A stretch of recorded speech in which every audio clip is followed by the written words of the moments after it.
75세라는 나이는 사람마다 다르게 다가옵니다.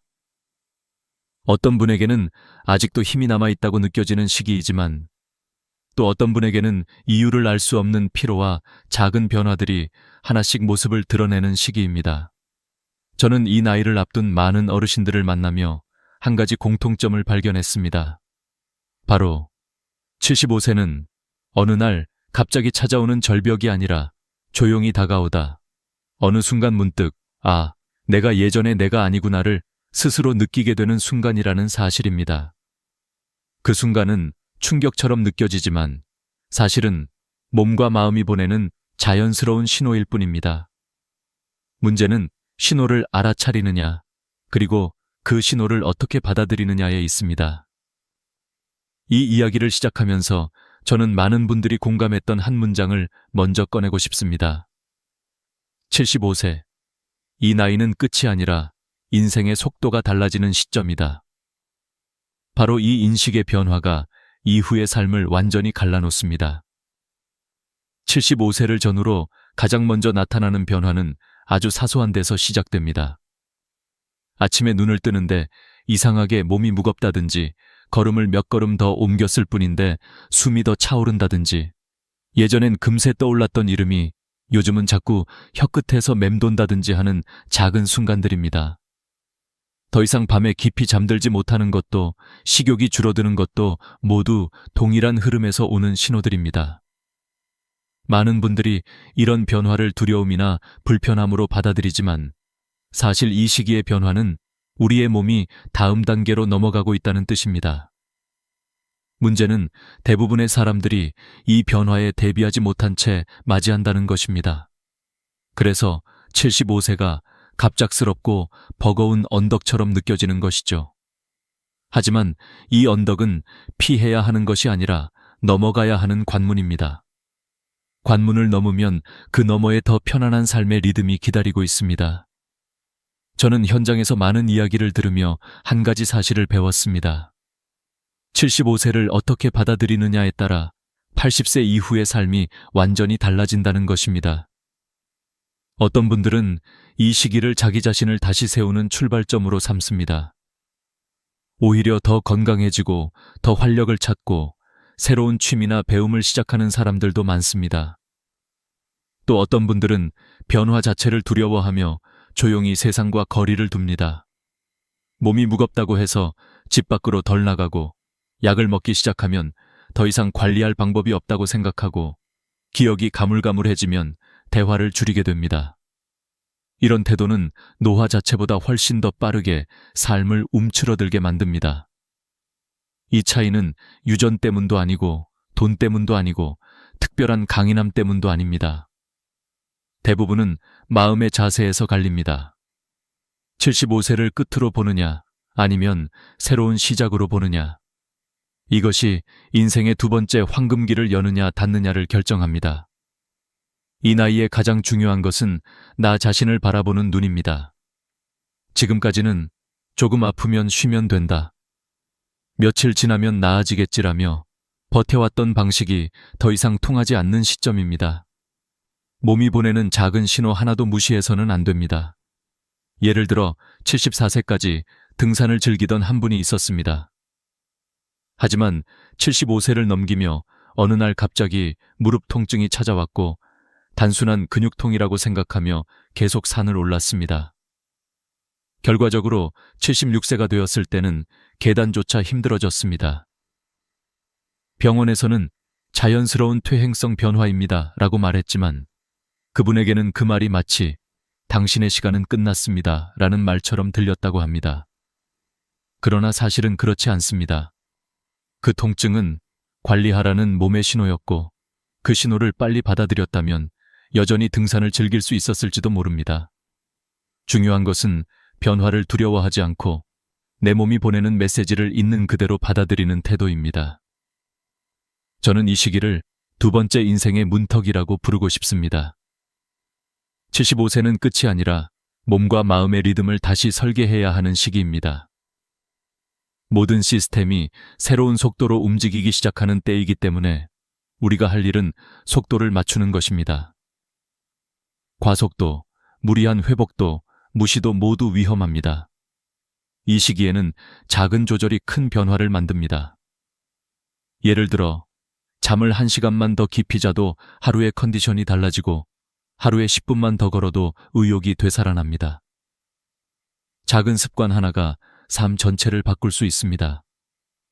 이것은 단순한 의료 정보가 아니라 수많은 어르신들의 실제 사례에서 나온 진실입니다. 결국 75세의 몸은 약해지는 몸이 아니라 새로운 방식으로 나와 함께 살아가야 하는 몸입니다. 이 이야기를 시작하며 꼭 전하고 싶은 말이 있습니다. 지금이라도 늦지 않았습니다. 몸이 달라졌다고 해서 인생이 줄어든 것은 아닙니다. 삶의 방식이 바뀐 것뿐입니다. 이 변화를 받아들인 사람들은 오히려 75세 이후 더 많은 평온과 만족을 경험합니다. 하루의 리듬이 더 단정해지고 인간관계가 더 깊어지고 삶의 의미가 더 뚜렷해집니다. 그래서 저는 오늘 이 영상을 통해 많은 분들이 이 문턱을 두려움이 아닌 새로운 시작으로 바라보기를 바랍니다. 우리의 삶은 나이에 의해 결정되지 않습니다. 태도에 의해 결정됩니다. 75세는 인생의 끝이 아니라 다시 한번 일어설 수 있는 지점입니다.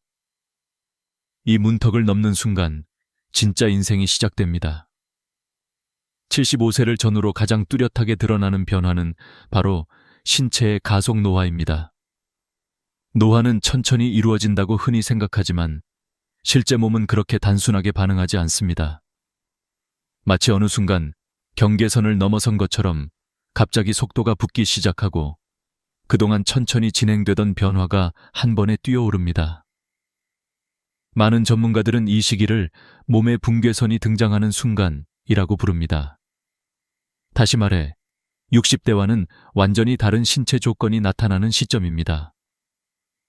사람들은 흔히 70세를 넘고 나면 몸이 조금씩 약해지는 것 정도로 생각하지만 75세가 넘기 시작하면 그 변화가 더 이상 조금씩이라는 표현으로 설명되지 않습니다.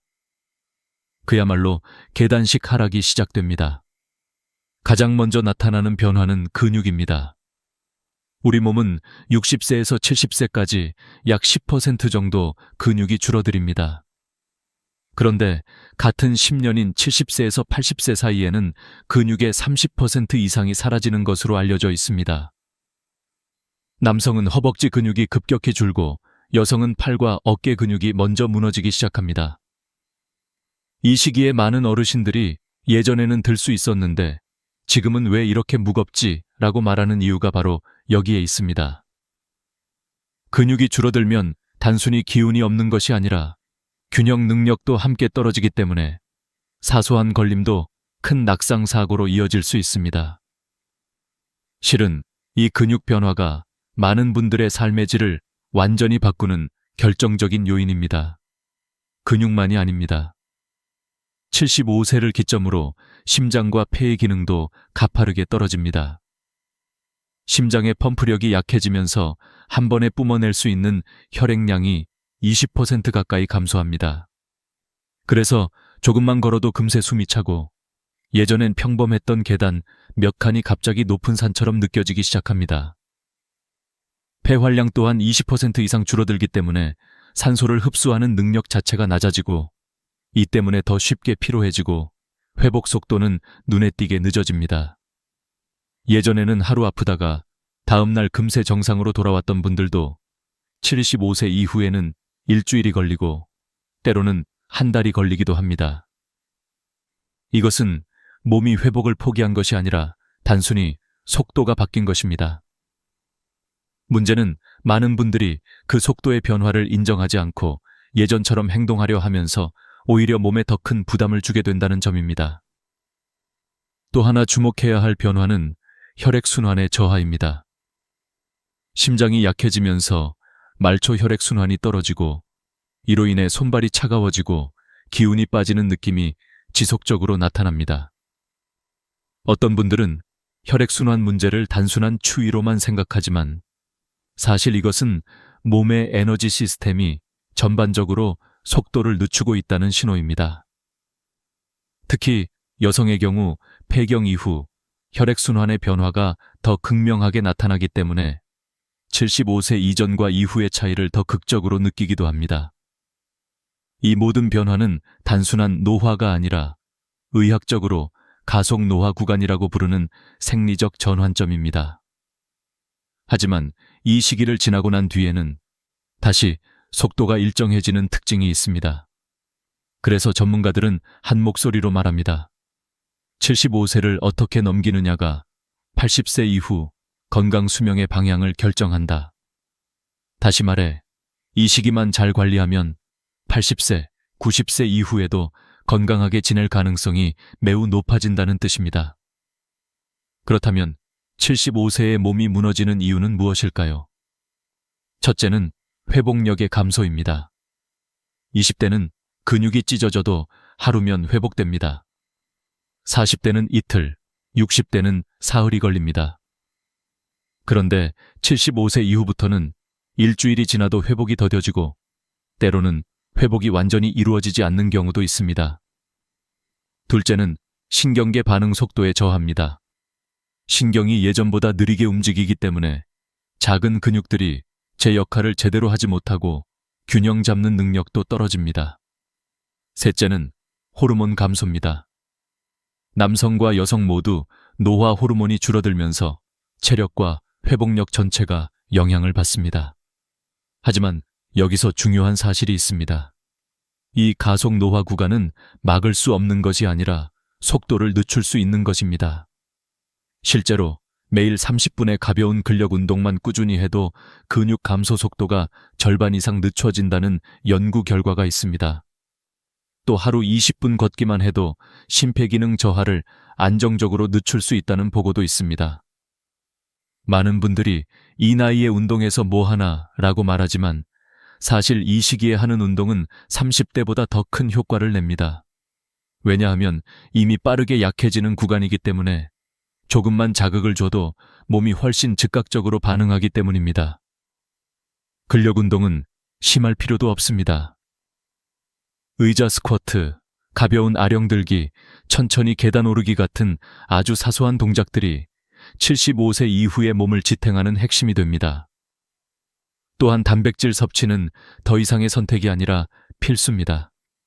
하루 수십 개 단백질을 추가로 섭취하면 근육 감소를 크게 줄일 수 있으며 이는 곧 일상생활의 독립성과 직결됩니다.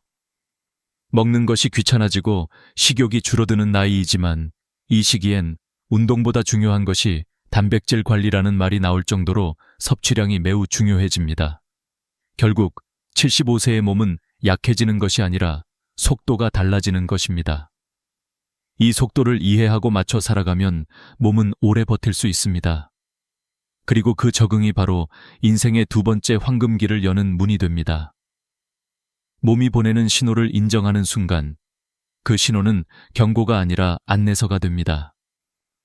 지금부터는 몸과 싸우는 것이 아니라 몸과 함께 살아가는 방식이 필요합니다. 그 첫 번째 단계가 바로 가속 노화의 존재를 이해하고 그 변화의 리듬에 나를 맞추는 것입니다. 75세를 넘어서면서 많은 분들이 가장 크게 느끼는 변화는 바로 기억력입니다. 왜 이렇게 이름이 안 떠오르지? 방에 뭐 하러 들어왔지? 약속은 생각나는데 시간이 가물가물하네. 이런 순간들이 잦아지면서 사람들은 스스로 걱정하기 시작합니다. 혹시 내가 치매가 오는 건 아닐까? 혹은 뇌가 급격히 나빠진 건 아닐까? 하지만 의학적으로 보면 이것은 병이 아니라 뇌가 새로운 방식으로 작동하기 시작했다는 신호입니다. 문제는 이 변화를 어떻게 이해하느냐입니다. 두려움으로 받아들이면 뇌의 기능은 더 빠르게 떨어지고 자연스러운 단계라고 받아들이면 뇌는 새로운 길을 다시 만들어냅니다. 뇌의 중심 기억기관인 해마는 나이가 들수록 기능이 서서히 줄어듭니다. 하지만 75세 전후에는 특히 그 속도가 한층 가속됩니다. 연구에 따르면 60대 후반과 비교했을 때 75세 이후 해마의 기능은 약 30%가량 감소한다고 합니다. 뇌세포가 갑자기 사라지는 것이 아니라 뇌세포들 사이의 연결이 느려지고 신호 전달 속도가 늦어지면서 생기는 변화입니다. 쉽게 말해 예전에는 5차선 고속도로였던 뇌의 정보 전달이 이제는 2차선 일반도로가 된 것입니다.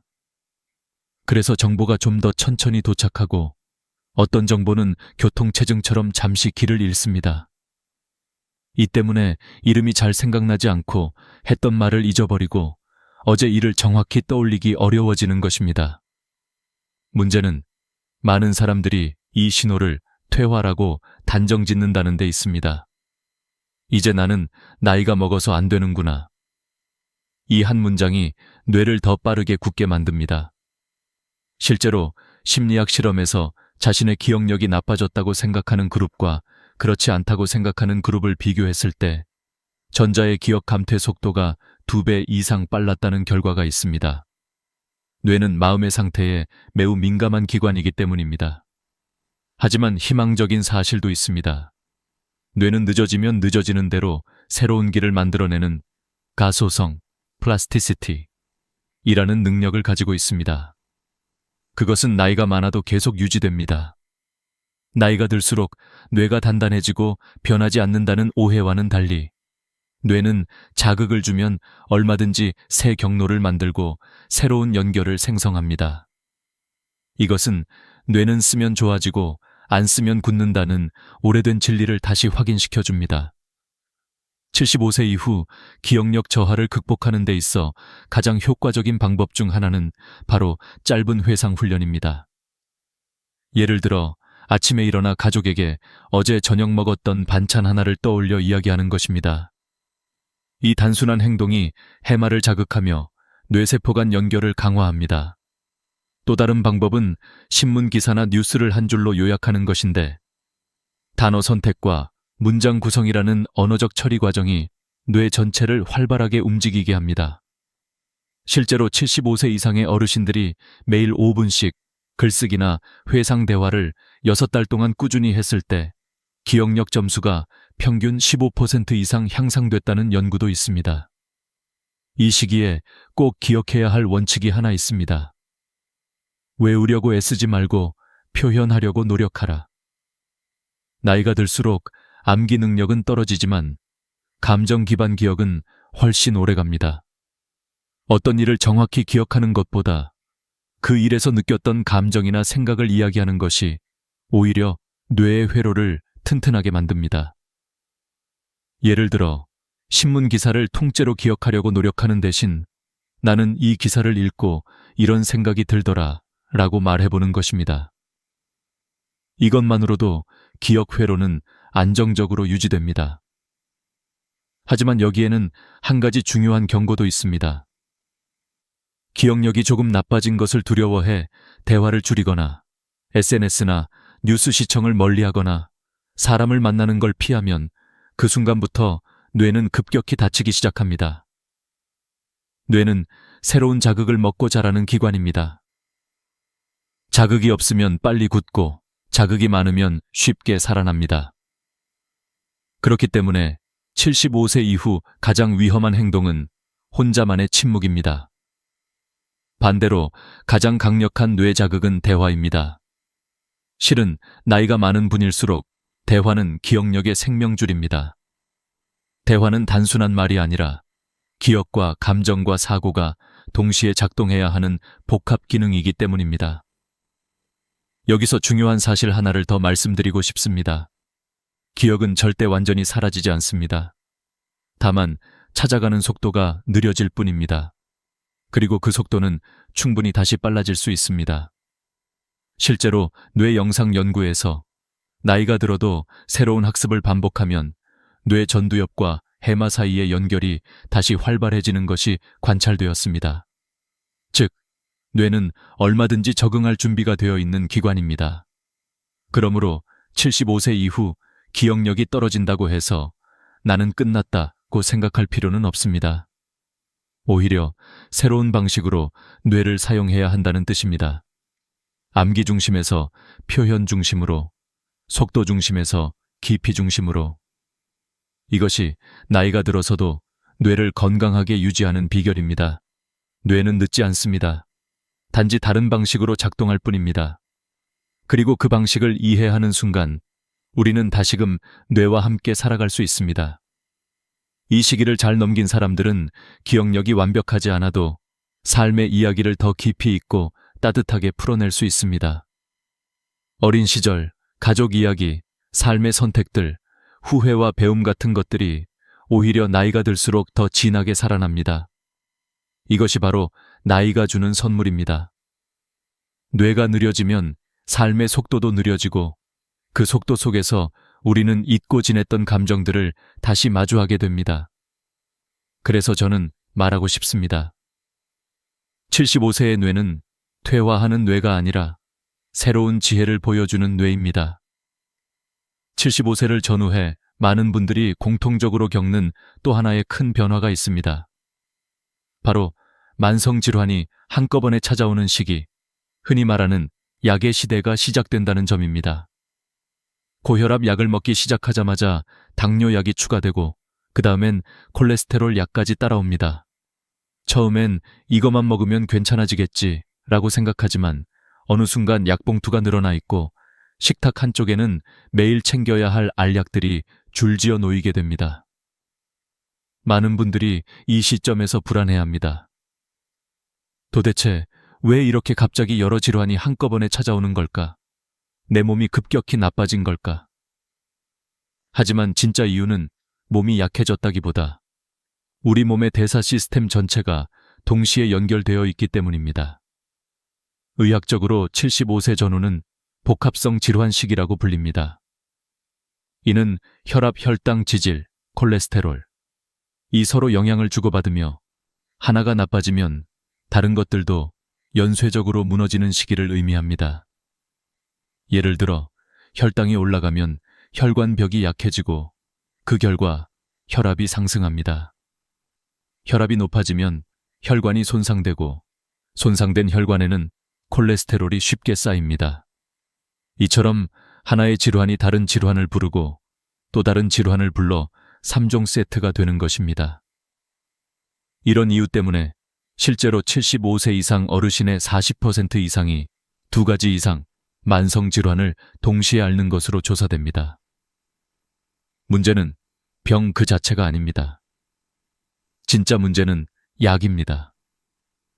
여러 병원에서 진료를 받다 보면 서로 처방이 겹치거나 성분이 중복되는 경우가 흔합니다. 같은 성분의 약을 이름만 다르게 2알씩 먹는 경우도 있고 한 약의 부작용을 막기 위해 또 다른 약이 추가되는 경우도 있습니다. 이렇게 약이 많아지면 가장 먼저 무너지는 것이 바로 균형입니다. 어지럼증, 피로감, 구역감, 식욕 저하 같은 증상들이 나타나게 되고 이것이 다시 낙상사고로 이어지기도 합니다. 실제로 75세 이후 낙상의 상당수가 약물 부작용에서 비롯된다는 보고도 있습니다. 저는 이 이야기를 할 때마다 꼭 강조하는 말이 있습니다. 75세 이후 건강의 핵심은 치료가 아니라 조율이다. 병을 없애는 것보다 약을 조절하고 몸이 어떤 반응을 보이는지 섬세하게 관찰하는 것이 훨씬 더 중요합니다. 예를 들어 약을 바꾸고 난 뒤 갑자기 피곤해지거나 식욕이 없어졌다면 그 작은 변화 하나가 몸이 보내는 중요한 신호일 수 있습니다. 그래서 저는 많은 어르신들에게 권합니다. 약의 변화가 있을 때는 작은 메모라도 꼭 남겨두세요. 이런 기록들은 다음 진료에서 의사가 판단을 내리는데 결정적인 자료가 됩니다. 또 한 가지 중요한 점은 대부분의 어르신들이 약은 의사가 알아서 하는 건이라고 생각하지만 실제로는 본인이 스스로 관리해야 하는 부분이 50% 이상이라는 사실입니다. 특히 약 중복은 본인이 챙기지 않으면 누구도 대신 확인해주지 않습니다. 그래서 최소 3개월에 한 번은 약봉투를 모두 모아 병원에 가져가야 하고 가족과 공유해두는 것도 필요합니다. 요즘은 스마트폰으로 약봉투 사진을 찍어 보내는 것만으로도 큰 도움이 됩니다. 작은 습관 하나가 큰 부작용을 막아줍니다. 그리고 이 시기에 절대 빼놓을 수 없는 요소가 있습니다.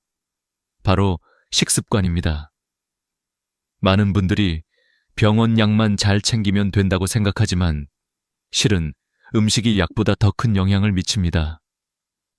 국물이 많은 찌개, 짠 반찬, 밤에 먹는 간식 등은 약효를 크게 떨어뜨리고 혈압과 혈당을 동시에 올립니다. 실제 연구에서도 소금 섭취를 하루 한 꼬집만 줄여도 혈압약 효과가 15% 이상 상승하는 것으로 나타났습니다. 결국 건강은 약이 아니라 식탁에서 시작됩니다. 저는 현장에서 수많은 어르신들을 보며 느낀 점이 있습니다. 질환이 많은 분도 생활이 안정적이면 건강이 유지되고 병이 적은 분이라도 관리가 엉켜 있으면 빠르게 무너진다는 사실입니다. 즉, 진짜 차이는 질환의 개수가 아니라 균형을 지키는 힘입니다. 식사 시간, 수면 시간, 약 복용 시간, 걷는 시간. 이런 작은 규칙들이 건강 수명을 크게 좌우합니다.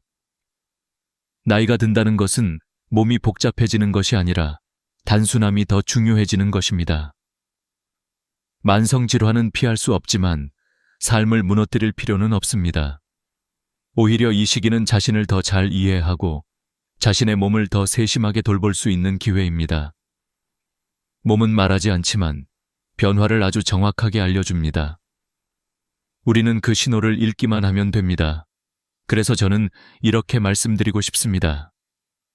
75세의 건강은 완벽함을 바라보는 것이 아니라 균형을 회복하는 데서 시작됩니다. 약은 도구일 뿐 주인은 내 몸입니다. 약이 삶을 지배하게 두지 말고 약을 현명하게 조율해 삶의 리듬을 지키는 것. 그것이 바로 75세 이후 건강을 결정하는 가장 중요한 지혜입니다.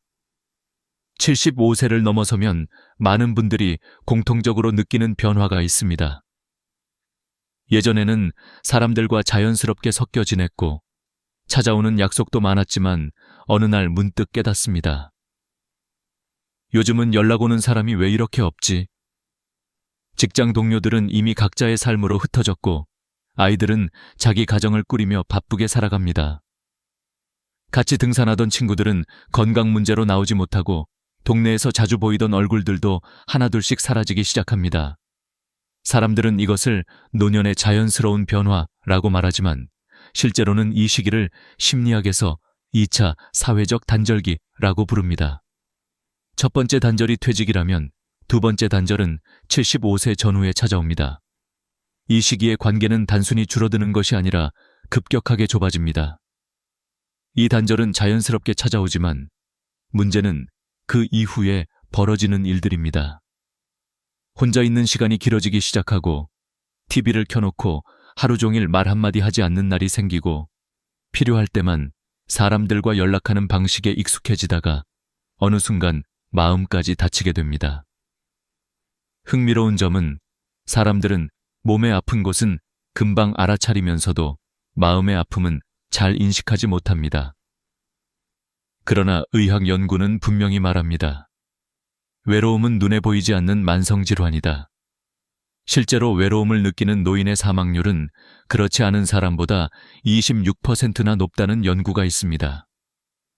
이 수치는 흡연이나 비만보다 더 큰 위험 요인입니다. 외로움이 심해지면 스트레스 호르몬인 코르티솔이 과다 분비되고 이는 면역력을 떨어뜨리고 혈압과 혈당을 동시에 높입니다. 즉, 외로움은 감정 문제가 아니라 신체 건강을 뿌리째 흔드는 요인입니다. 하지만 많은 분들은 나이 들면 다 그런 거지라며 스스로에게 순응해버립니다. 문제는 그 순간부터 마음이 무너지기 시작한다는 것입니다. 여기서 중요한 사실 하나를 말씀드리고 싶습니다. 외로움은 치료가 아니라 연결로 해결된다는 점입니다. 누구와 얼마나 자주 만나느냐가 중요한 것이 아니라 얼마나 가볍게라도 연결되어 있느냐가 핵심입니다. 심리학에서는 이것을 약한 연결, weak tie이라고 부르는데 가족처럼 깊은 관계는 아니지만 가끔 안부를 주고받는 정도의 관계도 삶의 안정감을 지키는데 매우 효과적이라고 합니다. 일주일에 한 번 친구에게 잘 지내지? 라는 문자 한 통만 보내도 됩니다. 전화 한 통이면 충분합니다. 중요한 것은 끊어지지 않는 실 한 가닥입니다. 또 하나의 효과적인 방법은 누군가와 함께 식사하는 시간을 만드는 것입니다. 단순히 밥을 먹는 것이 아니라 그 자리에서 자연스럽게 오가는 대화와 존재의 교감이 외로움의 빈칸을 채워줍니다. 실제로 함께 식사하는 시간이 있는 노인은 고독사 위험이 절반 이하로 감소합니다. 식사는 배를 채우는 행위가 아니라 마음을 채우는 행위이기 때문입니다. 이 시기에 특히 중요한 것은 새로운 관계를 만들려는 시도를 멈추지 않는 것입니다. 많은 분들이 나이가 들면 새로운 사람을 만나는 것을 부담스러워합니다. 이 나이에 무슨 친구를 만들어? 라고 말하기도 합니다. 하지만 인생의 후반기에서 만들어지는 관계는 젊을 때 만난 관계보다 오히려 더 깊고 따뜻합니다. 사람들은 나이가 들수록 조건이나 이해관계를 떠나 사람 자체로 연결되기 때문입니다. 복지관의 취미반, 평생교육센터의 글쓰기 모임, 교회나 성당의 작은 봉사 모임, 동네 걷기 모임, 이런 곳들은 어르신들의 마음에 큰 위로를 주고 있습니다. 그리고 여기에는 더 중요한 사실이 있습니다. 관계는 나이를 먹지 않습니다. 나만 마음을 조금 열면 언제든 새롭게 시작할 수 있습니다. 나이 75세에 생긴 인연이 20년을 이어가는 경우도 흔히 있습니다. 중요한 건 언제나 첫걸음입니다. 한 번만 나가보면, 한 번만 참여해보면, 한 번만 인사를 건네면 생각보다 훨씬 따뜻한 세계가 기다리고 있습니다. 저는 여러 어르신들의 이야기를 들으며 공통된 깨달음을 얻었습니다. 75세 이후 삶을 바꾸는 것은 큰 돈도, 뛰어난 건강도, 오랜 인맥도 아닙니다. 단지 연결되어 있으려는 작은 의지입니다. 집 안에만 머무는 분과 일주일에 한 번이라도 사람을 만나는 분의 삶은 단순한 차이가 아닙니다. 그 차이는 마음의 밝기, 표정의 온도, 하루의 활력에서 극명하게 드러납니다. 마지막으로 꼭 기억해야 할 말이 있습니다. 혼자보다 함께일 때 늙음은 훨씬 가벼워진다. 이 시기 가장 큰 백신은 사람입니다. 관계는 우리를 지키고 외로움은 우리를 무너뜨립니다. 75세 이후 건강을 지키는 가장 강력한 처방전은 바로 연결입니다. 그리고 그 연결은 여러분이 손을 조금만 내밀면 언제든 만들어낼 수 있습니다. 75세를 지나면서 또 하나의 큰 파도가 조용히 밀려옵니다. 바로 경제적 불안과 삶의 의미의 흔들림입니다. 사람들은 종종 이렇게 말합니다. 나이 들면 고민이 줄어들 줄 알았는데 걱정은 오히려 더 많아지네. 그 말 속에는 숨겨진 진실이 있습니다. 75세 전후는 인생에서 가장 많은 변화를 겪는 시기이며 그 변화는 몸과 관계뿐 아니라 돈과 존재감에서도 극명하게 드러나기 때문입니다. 경제적인 부분부터 이야기해 보겠습니다. 75세는 대부분 고정소득이 끊긴 지 10년이 넘는 시기입니다. 국민연금을 받고 있다고 해도 생활비, 관리비, 통신비 같은 고정비는 그대로 유지됩니다. 여기에 병원비, 약값 혹은 갑작스러운 검사 비용까지 더해지면 예상보다 훨씬 빨리 통장이 비어가는 현실을 마주하게 됩니다. 또한 손주들의 결혼, 가족의 갑작스러운 지출 등은 언제든 찾아올 수 있습니다.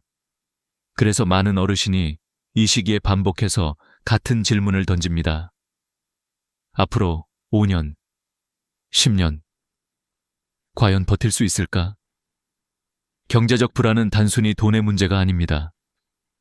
몸과 마음 전체를 흔드는 파급력 있는 스트레스입니다. 돈 걱정이 커지면 잠이 얕아지고 얕은 잠은 혈압과 혈당을 불안정하게 만듭니다. 스트레스 호르몬이 상승하면서 면역력은 떨어지고 결국 병원비가 더 늘어나는 악순환이 시작됩니다. 그래서 전문가들은 75세 이후의 경제 관리를 돈 관리가 아니라 불안 관리라고 부릅니다. 얼마나 남았는지보다 이번 달에 얼마가 나갈지 아는 것이 훨씬 더 중요합니다. 예측 가능성은 곧 안정감이기 때문입니다. 생활비를 관리하는 가장 현명한 방법은 단순합니다.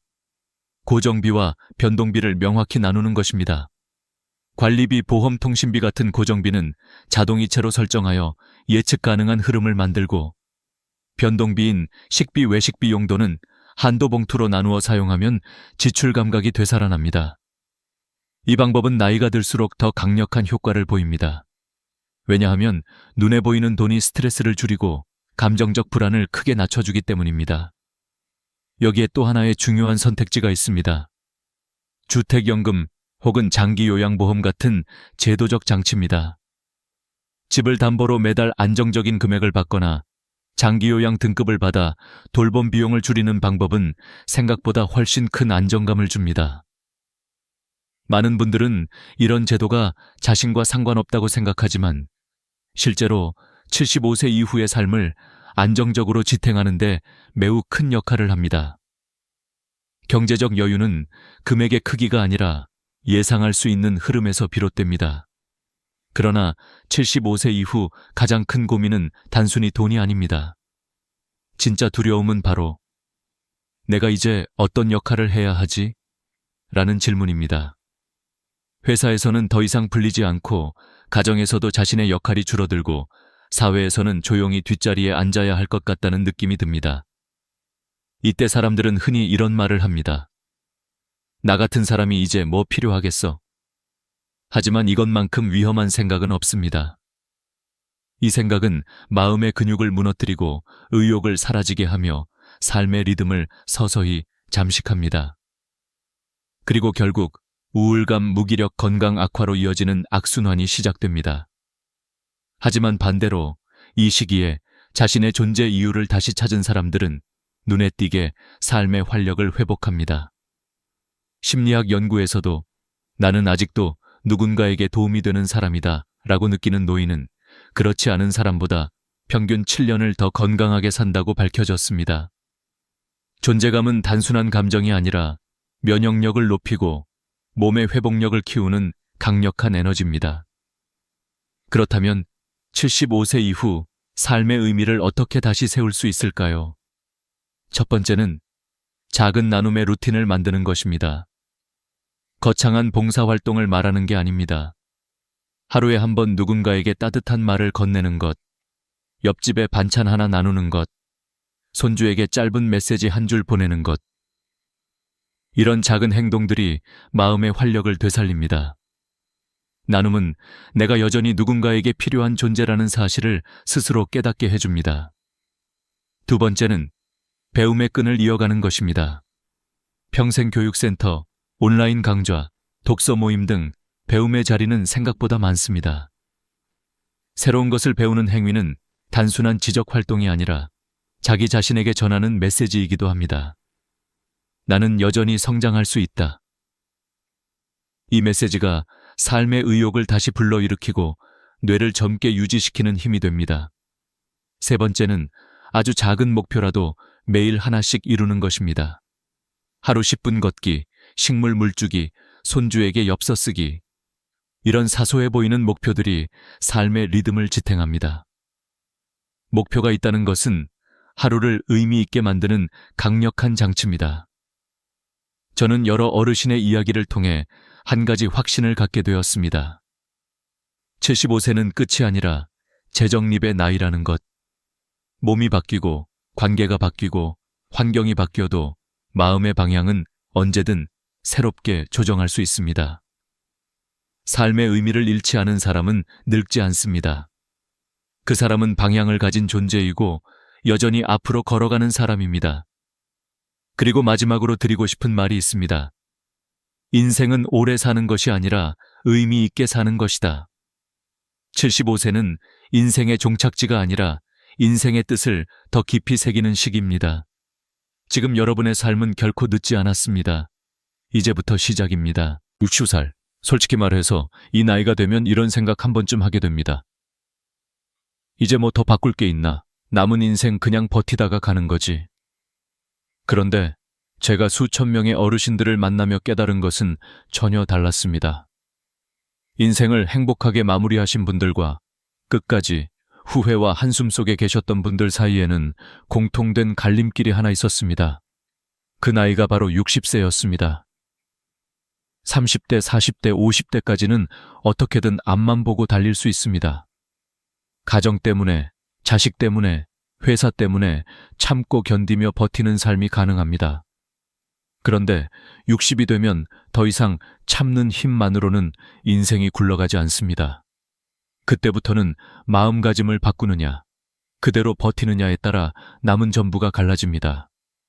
저는 이렇게 말씀드리고 싶습니다. 60세는 인생의 내리막이 시작되는 나이가 아니라 인생의 방향키를 통째로 바꿀 수 있는 마지막 골든타임입니다.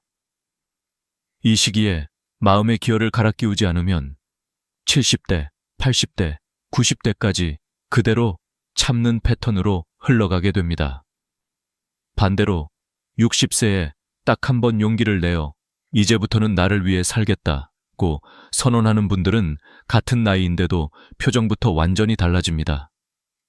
눈빛이 부드러워지고 웃음에 여유가 생기고 말끝에 감사가 묻어납니다. 병원 대기실에서 한숨만 쉬며 순번을 기다리는 분들 사이에서 조용히 책을 읽거나 간단한 간식을 나눠 먹으며 웃는 분들이 꼭 있습니다. 제가 옆에 앉아 이야기를 나눠보면 거의 예외 없이 이렇게 말씀하십니다. 60 넘어서 마음을 바꾸니까요. 인생이 정말 다르게 보이더라고요. 생각해보면 우리는 인생 전반전을 남을 위해 쓰는데 너무 익숙해져 있습니다. 어린 시절에는 부모의 기대에, 청년기에는 직장의 기대에, 중년에는 자식의 기대에 맞추느라 정작 나는 무엇을 좋아하는 사람인지를 생각해 볼 시간조차 없었습니다. 그러다 60이 되어 정년을 하거나 직장에서 밀려나거나 아이들이 독립하고 나면 문득 공허한 구멍이 하나 생깁니다. 이제 나는 누구지? 나는 뭘 위해 살아야 하지? 이 질문 앞에서 어떤 분은 스스로를 더 몰아붙입니다. 그래, 아직 더 벌어야지. 아직 자식들 위해 더 참고 아껴야지. 반면 다른 분은 이렇게 마음을 돌립니다. 이제는 나도 나를 위해 살아도 되지 않을까? 남은 시간만큼은 내 인생의 주인공으로 서보고 싶다. 이 작은 차이가 10년, 20년 뒤 삶의 모습과 표정을 완전히 갈라놓습니다. 제가 기억에 남는 한 할아버지가 계십니다. 60대 초반까지는 늘 인상에 그늘이 드리워져 있었던 분이었습니다. 평생 회사 다니며 가족만 돌봤고 본인은 술 한 잔, 옷 한 벌 마음대로 사본 기억이 없다고 했습니다. 정년을 하고 나서도 자식들 결혼과 손주 교육비를 걱정하며 더 아끼고 또 아끼는 삶을 이어가고 계셨죠. 그런데 어느 날 검진에서 큰 이상은 아니지만 분명한 경고를 받았습니다. 당뇨 초기, 혈압도 높고 콜레스테롤도 꽤 올라가셨습니다. 지금처럼 살면 몇 년 안에 큰 병 오실 수 있어요. 그 말을 들은 그날 밤, 그분은 혼자 생각했다고 합니다. 내가 이 나이까지 이렇게 참고 살았는데 정작 남은 인생은 병원에서 보내면 그게 무슨 의미가 있나. 그리고 조용히 결심했다고 합니다. 지금부터 남은 20년은 나도 나를 위해 써보자. 그 후로 그분은 하루 중 단 1시간이라도 무조건 나를 위한 시간으로 정했습니다. 아침마다 동네를 천천히 산책하고 카페에 앉아 따뜻한 커피 한 잔을 여유롭게 마시고 젊을 때 배우고 싶었던 수채화를 시작했습니다. 자식들에게도 분명히 말했습니다. 이제 아버지는 아버지 인생도 좀 살 거다. 너희 도와줄 수 있는 만큼은 돕지만 내 노후를 다 내어주지는 않을 거야. 처음엔 서운해하는 기색도 있었지만 시간이 지나면서 오히려 자식들이 더 편안해졌습니다. 아버지가 늘 희생만 하는 사람이 아니라 자기 삶을 스스로 책임지는 어른으로 서 있는 모습이 든든했기 때문입니다. 그분은 제게 이렇게 말했습니다. 선생님, 돈을 더 모으는 것보다 표정을 되찾는 게 먼저더라고요. 웃을 수 있게 되니까 병도 덜 무서워졌어요. 이렇듯 60세의 전환점에서 가장 중요한 것은 거창한 계획이 아닙니다. 직장을 다시 잡거나 인생 2막 창업을 하거나 세계 일주를 떠나는 것만이 답은 아닙니다. 진짜 중요한 것은 조용하지만 단단한 선언입니다. 이제부터는 남은 인생을 나답게 살겠다. 그리고 아주 구체적인 질문을 스스로에게 던져보는 것입니다. 내가 정말 좋아하는 건 뭘까? 나를 편안하게 해주는 시간은 언제일까? 나는 누구와 있을 때 가장 내 모습일까? 이 질문에 정답은 없습니다. 누군가는 텃밭을 가꾸는 시간이 행복일 수 있고, 누군가는 동네 목욕탕 다녀오는 길에 따뜻한 공기가 행복일 수 있습니다. 중요한 것은 더 이상 남이 정해준 행복이 아니라 내가 느끼는 행복을 기준으로 삼는 것입니다. 60세의 마인드 리셋은 결국 이런 선언에서 시작됩니다. 이제는 참기만 하는 인생을 그만두겠다. 남은 시간만큼은 나를 위해 쓰겠다. 돈도, 시간도, 마음도. 물론 이 말을 입 밖으로 꺼내는 것이 처음에는 낯설고 죄책감이 들 수도 있습니다. 한국 사회에서 우리는 너무 오랫동안 부모라면 그래야지, 가장이라면, 자식이라면 이라는 말에 묶여 살아왔기 때문입니다. 하지만 잘 생각해보면 나 스스로도 행복하지 않은 사람이 정말로 자식에게, 배우자에게, 주변 사람에게 따뜻한 에너지를 줄 수 있을까요? 내 마음이 늘 말라 있다면 결국 그 건조함이 말투와 표정, 분위기를 통해 가족들에게 고스란히 전해지게 됩니다. 그래서 저는 이렇게 말씀드립니다. 나를 위해 사는 것은 이기적인 것이 아니라 오히려 주변 사람을 위해 필요한 일입니다. 이제 질문을 하나 던져보겠습니다. 만약 앞으로 20년이 더 남아있다면 당신은 그 시간을 어떻게 보내고 싶으신가요? 여전히 통장 잔고만 바라보며 조금만 더 하다가 어느 날 갑자기 병상 위에서 뒤늦게 후회하며 눈을 감고 싶으신가요? 아니면 오늘 하루라도 작은 기쁨 하나를 내 손으로 만들어가며 그래, 그래도 내 인생 참 괜찮았지라고 웃으며 마지막을 맞이하고 싶으신가요? 정답은 이미 마음속에 있을 것입니다. 인생의 전환점은 어느 날 저절로 오지 않습니다. 내가 결심하는 순간, 그때가 바로 전환점이 됩니다. 그리고 그 결심을 하기 가장 좋은 때가 바로 지금 60세입니다. 아직 늦지 않았습니다. 아니, 지금이 딱 좋을 때입니다. 남은 인생을 버티며 살 것인지, 아니면 즐기며 살 것인지, 지금 이 순간 당신의 선택에 달려 있습니다. 그리고 하나만 더 솔직하게 말씀드려 보겠습니다. 우리 세대는 참는 법은 누구보다 잘 배웠지만 즐기는 법은 제대로 배워본 적이 없습니다. 남을 위해 희생하는 것은 익숙하지만 나를 위해 투자하는 것은 어색합니다. 그래서 막상 시간이 나도 무엇을 해야 할지 모르겠고, 돈을 써도 죄책감이 앞서고, 쉬고 있어도 어딘가 불안합니다. 하지만 이제는 그 낡은 습관을 조금씩 내려놓을 때입니다. 오늘 하루 중 단 10분이라도 남이 아닌 나를 위한 시간을 정해보세요. 누가 뭐라 하지 않아도 되는 시간, 눈치를 보지 않아도 되는 순간, 오직 나를 위해 숨을 고르는 그 짧은 틈이 인생 후반전을 바꾸는 시작점이 됩니다. 저 역시 많은 어르신들의 이야기를 들으며 마음속으로 여러 번 다짐했습니다. 나도 60이 되면 그때부터라도 꼭 내 인생의 방향키를 내가 잡아야지. 인생은 끝에서 되돌릴 수 없습니다. 하지만 지금 이 자리에서 오늘의 선택은 바꿀 수 있습니다. 60이라는 숫자에 겁먹지 마시고 오히려 이렇게 속삭여 보세요. 그래, 드디어 내 인생을 나답게 시작할 시간이다. 그렇게 마음을 바꾸는 순간 세상이 조금 다르게 보이기 시작할 것입니다. 같은 집, 같은 거리, 같은 사람들인데도 내 마음이 달라지면 풍경이 달라집니다. 그것이 바로 60세 마인드 리셋의 첫 번째 기적입니다. 혹시 지금 화면을 보고 계신 당신도 마음 한구석에 이런 생각이 들지 않나요?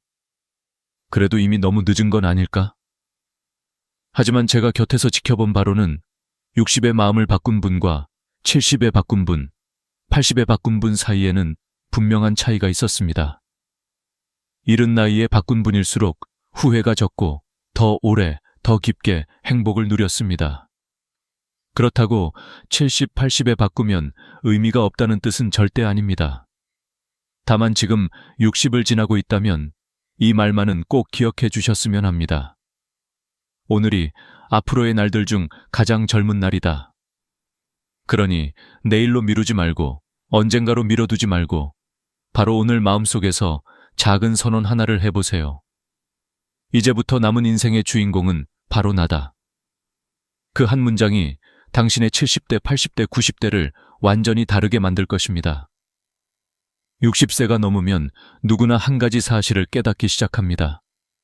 몸도, 마음도, 인간관계도 예전과 같지 않다는 것. 그런데 많은 분들이 이 변화 앞에서 두 가지 길로 나뉩니다. 하나는 계속 예전 방식대로 버티며 살아가는 길, 다른 하나는 이 시기를 전환점으로 삼아 삶의 방향을 바꾸는 길입니다. 이 둘의 차이는 시간이 지날수록 엄청난 격차를 만듭니다. 저는 수많은 노년 환자들을 만나며 분명한 공통점을 보았습니다. 60세의 마음을 바꾼 사람은 70대가 밝고 자유롭고 활기차다.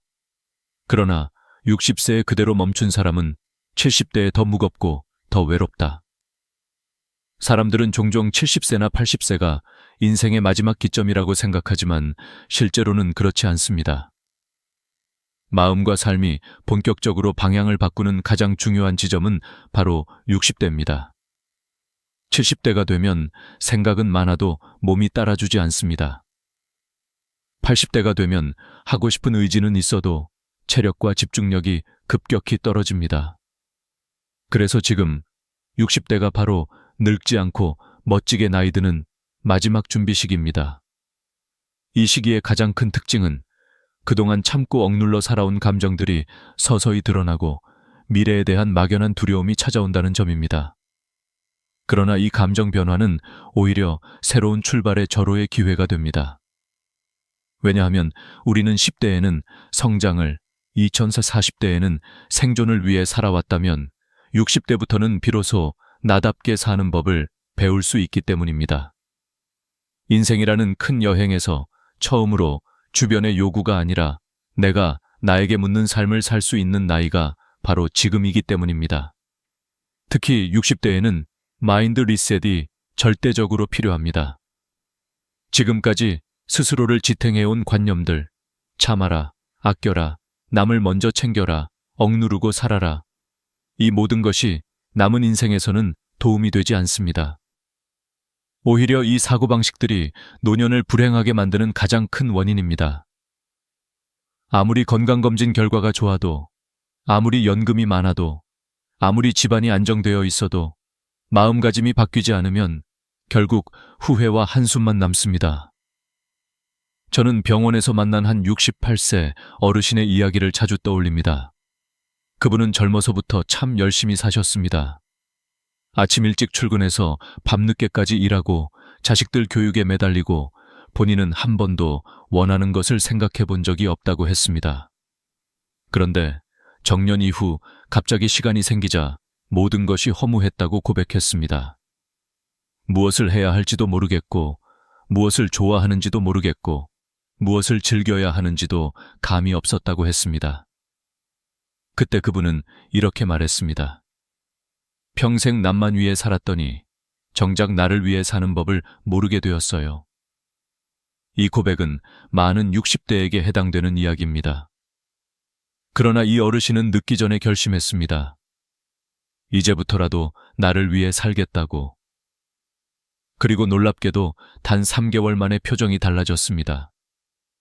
말수가 늘었고 걸음이 가벼워지고 식사량이 좋아졌으며 우울감도 확 줄었습니다. 특별한 치료를 받은 것도 아닙니다. 단지 마음가짐을 바꾼 것뿐입니다. 이것이 바로 마인드셋의 힘입니다. 60세 이후의 삶을 결정짓는 핵심이 바로 이것입니다. 나이가 많아졌으니 무엇이든 포기해야 한다가 아니라 나이가 많아졌으니 무엇이든 자유롭게 시작해도 된다.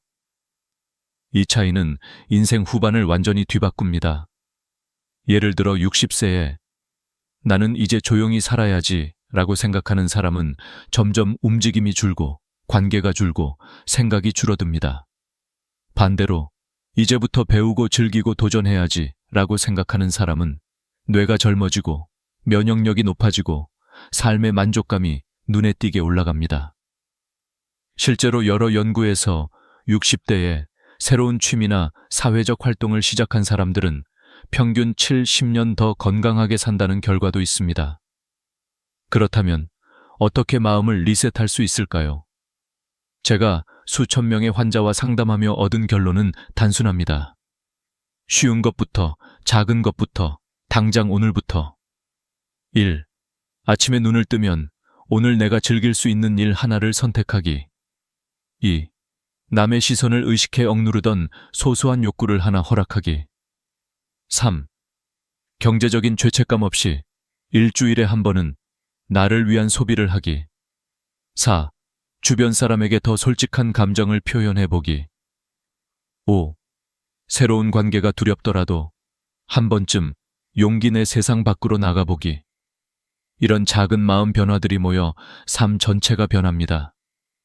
그리고 절대 잊지 말아야 할 사실이 있습니다. 60세는 절대로 늙은 나이가 아닙니다. 오히려 가장 젊은 나이입니다. 지금부터의 20년은 단순히 버티며 사는 시간이 아니라 인생에서 가장 지혜롭고 가장 깊고 가장 여유로운 시기가 될 수 있습니다. 저는 90세의 한 할머니께 들었던 말이 있습니다. 인생은 60부터야. 그전엔 준비만 하느라 바빴지. 그 말이 저는 아직도 잊히지 않습니다. 60세의 마인드셋은 결국 이런 데클러레이션입니다. 나는 이제 내 인생을 내 방식으로 살겠다. 이 마음 하나만 바꿔도 70대의 자유, 80대의 평안, 90대의 온화함이 자연스럽게 따라옵니다. 오늘 이 영상을 보고 계신 여러분, 이 말을 꼭 기억해 주세요. 인생 최고의 순간은 아직 오지 않았다. 60세는 끝이 아니라 시작입니다. 이제부터 당신은 인생의 진짜 주인공입니다. 60세를 지나면 누구나 경제와 돈에 대한 생각이 달라지기 시작합니다. 그런데 많은 분들은 이 변화의 신호를 제대로 읽지 못하고 젊을 때의 사고방식 그대로 60대, 70대를 살아갑니다. 그 결과 두 가지 극단적인 후회가 찾아옵니다. 하나는 내가 왜 이렇게 악착같이 모으기만 했을까? 또 하나는 쓸 수 있을 때 좀 쓸걸. 많은 어르신들이 이 두 후회를 반복합니다. 그리고 저는 수천 명의 환자와 상담하며 똑같은 결론을 들었습니다. 60대 경제관념을 바꾸지 않으면 70, 80대는 소비를 하고 싶어도 할 수 없다. 젊을 때는 절약이 미덕입니다. 아이들 교육비, 내 집 마련, 대출, 생활비. 버는 족족 나가니 아끼고 모으는 것이 당연합니다. 그러나 이 사고방식이 60세 이후에도 계속되면 문제가 됩니다. 이제 자식들은 독립했고 회사에서는 손을 떼었고 몸은 천천히 약해지는 시기입니다. 그런데도 여전히 자신에게 돈 쓰는 것을 죄처럼 여기며 사는 분들이 많습니다. 문제는 시간이 우리를 기다려주지 않는다는 것입니다. 70세가 되면 체력이 떨어지고 75세가 되면 여행은커녕 장거리 이동도 힘들어지고 80세가 되면 기력도 줄고 집중력도 떨어지며 85세부터는 치매나 거동 불편이 본격적으로 시작됩니다. 그리고 그때는 돈이 있어도 마음대로 쓸 수가 없습니다. 식욕이 줄고 여행이 힘들고 새로운 경험을 하고 싶어도 의지가 따라주지 않습니다. 결국 남는 것은 그때 해볼 걸이라는 아쉬움뿐입니다. 그래서 최고의 노년 전문가들은 한 목소리로 말합니다. 돈은 건강할 때, 감각이 있을 때, 즐거움을 느낄 수 있을 때 써야 가치가 있다. 저는 실제로 이런 환자를 만난 적이 있습니다. 73세 여성분인데 평생 펜션 청소 일을 하며 남편과 함께 자식들 뒷바라지를 했습니다. 옷 한 벌 제대로 사본 적도 없었고 여행 한 번 가본 적도 없이 살아왔습니다. 그렇게 참고 또 참으며 모은 돈이 1억이 넘었습니다. 그런데 남편이 돌아가시고 본인 역시 무릎 관절이 망가져 거동이 불편해지자 쓰고 싶어도 쓰지 못하는 몸이 되었습니다. 그분은 눈물을 흘리며 말했습니다. 돈을 모으느라 내 젊음을 통째로 바쳤는데 정작 쓸 수 있을 땐 내 몸이 없네요. 이 이야기는 특별한 사례가 아니라 한국에서 너무 흔한 현실입니다. 그래서 60세에 가장 먼저 바꿔야 하는 마인드가 바로 경제관념입니다. 돈을 모으는 데 집중하던 삶에서 이제는 돈을 사용하는 데 의미를 두는 삶으로 전환해야 합니다. 물론 무분별하게 쓰라는 뜻이 아닙니다. 남은 인생을 풍요롭게 하는데 돈을 쓰라는 뜻입니다. 예를 들어 이런 지출은 절대 낭비가 아닙니다. 건강을 챙기는 데 드는 비용, 몸의 편안함을 위한 가구, 식단, 보조기구, 감정을 풍요롭게 하는 경험, 여행, 공연, 전시, 취미, 가족과의 따뜻한 식사, 나를 위해 사는 작은 사치. 이런 지출은 나이가 들수록 삶의 질을 획기적으로 높여주는 투자입니다. 반대로 이런 지출은 늦기 전에 과감히 줄여야 합니다. 자식의 경제 문제를 해결해주기 위한 무리한 지원, 손주에게 과하게 쓰는 돈, 체면 때문에 쓰는 비용, 의무감에서 하는 경조사 비용. 부모가 자식에게 해줄 수 있는 최고의 선물은 집 한 채도 거액의 유산도 아닙니다. 태산 같은 희생을 남기는 부모가 아니라 마지막까지 자기 인생을 즐기고 행복하게 살았던 부모의 기억입니다. 저는 치매 어르신들의 가족 상담을 할 때 이런 장면을 많이 봅니다. 가족들은 이렇게 말하곤 합니다. 엄마가 젊을 때 하고 싶은 걸 좀 하시지. 다 자식만 챙기시다 이렇게 되셨어요. 아버지가 평생 참고 모은 돈 결국 요양비로 다 쓰고 계세요. 이 말은 과장이 아닙니다. 실제로 노인 장기요양보험 제도가 있어 많은 어르신들이 시설 비용을 연금으로 충당할 수 있습니다. 결국 많은 분들이 아끼고 모은 것을 지금 자신이 누리지 못한 채 생애 끝에서 사용하게 됩니다. 그렇다면 이 질문을 스스로에게 던져보아야 합니다. 나는 내가 즐기기 위해 살 것인가? 남을 위해 인생을 다 쏟아부을 것인가? 자식을 사랑하지 말라는 것이 아닙니다. 하지만 자식의 삶은 자식의 몫, 그리고 나의 삶은 나의 몫입니다. 부모가 지나치게 자식을 책임지려 하면 결국 두 사람 모두 불행해집니다. 부모는 자신의 인생을 잃고 자식은 스스로 설 기회를 잃습니다. 진정한 사랑은 서로 독립시키는 것입니다. 따라서 60대 이후의 경제 마인드는 이렇게 바뀌어야 합니다. 1. 내 인생의 마지막 20년을 풍요롭게 하는데 돈을 쓴다. 2. 자식 문제는 사회 시스템과 본인의 능력에 맡긴다. 3. 돈은 모으는 것이 아니라 순환시키며 쓰는 것이다. 4.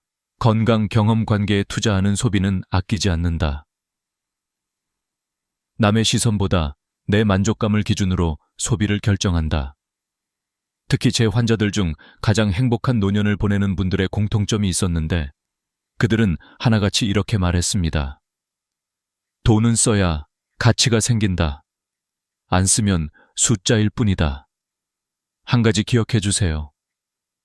나이가 들면 가장 소중한 것은 돈이 아니라 시간입니다.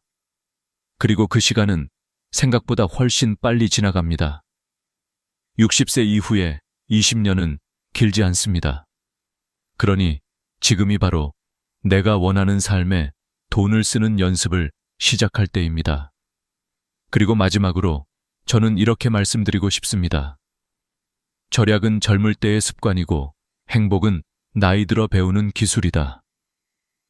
여러분의 노년이 풍요롭고 아름다워지길 진심으로 바랍니다. 돈을 쓰는 것이 사치가 아니라 남은 인생을 사랑하는 가장 솔직한 방식입니다. 60세 이후의 삶을 결정짓는 또 하나의 중요한 요소는 건강에 대한 마음가짐입니다. 많은 사람들이 이 시기에 건강검진, 각종 수치, 의사의 말 한마디에 지나치게 민감해지고 작은 통증 하나에도 극도로 불안해합니다. 물론 건강을 챙기는 것은 매우 중요합니다. 하지만 문제는 대부분의 사람들이 건강을 관리하는 것이 아니라 건강을 통제하려고 한다. 는 데 있습니다. 그리고 이 통제 욕구는 오히려 노년을 더 힘들게 만듭니다. 저는 병원에서 60대, 80대 환자들을 만나며 반복해서 들은 말이 있습니다. 의사 말대로 약도 다 먹고 음식도 조절하고 운동도 했는데 왜 더 피곤하죠? 이 질문에는 공통된 심리가 숨어 있습니다. 완벽한 건강을 만들고 싶다. 정상 수치를 유지해야 한다. 아프지 않게 살고 싶다. 이런 마음들입니다. 하지만 60세 이후 건강관리의 핵심은 완벽함이 아니라 공존입니다. 즉, 병을 없애는 것이 아니라 병과 함께 사는 지혜를 배우는 것입니다. 우리는 나이가 들면 자연스럽게 혈압이 오르고 혈당이 높아지고 콜레스테롤 수치가 올라갑니다. 이것은 이상한 일이 아니라 너무나 정상적인 일입니다.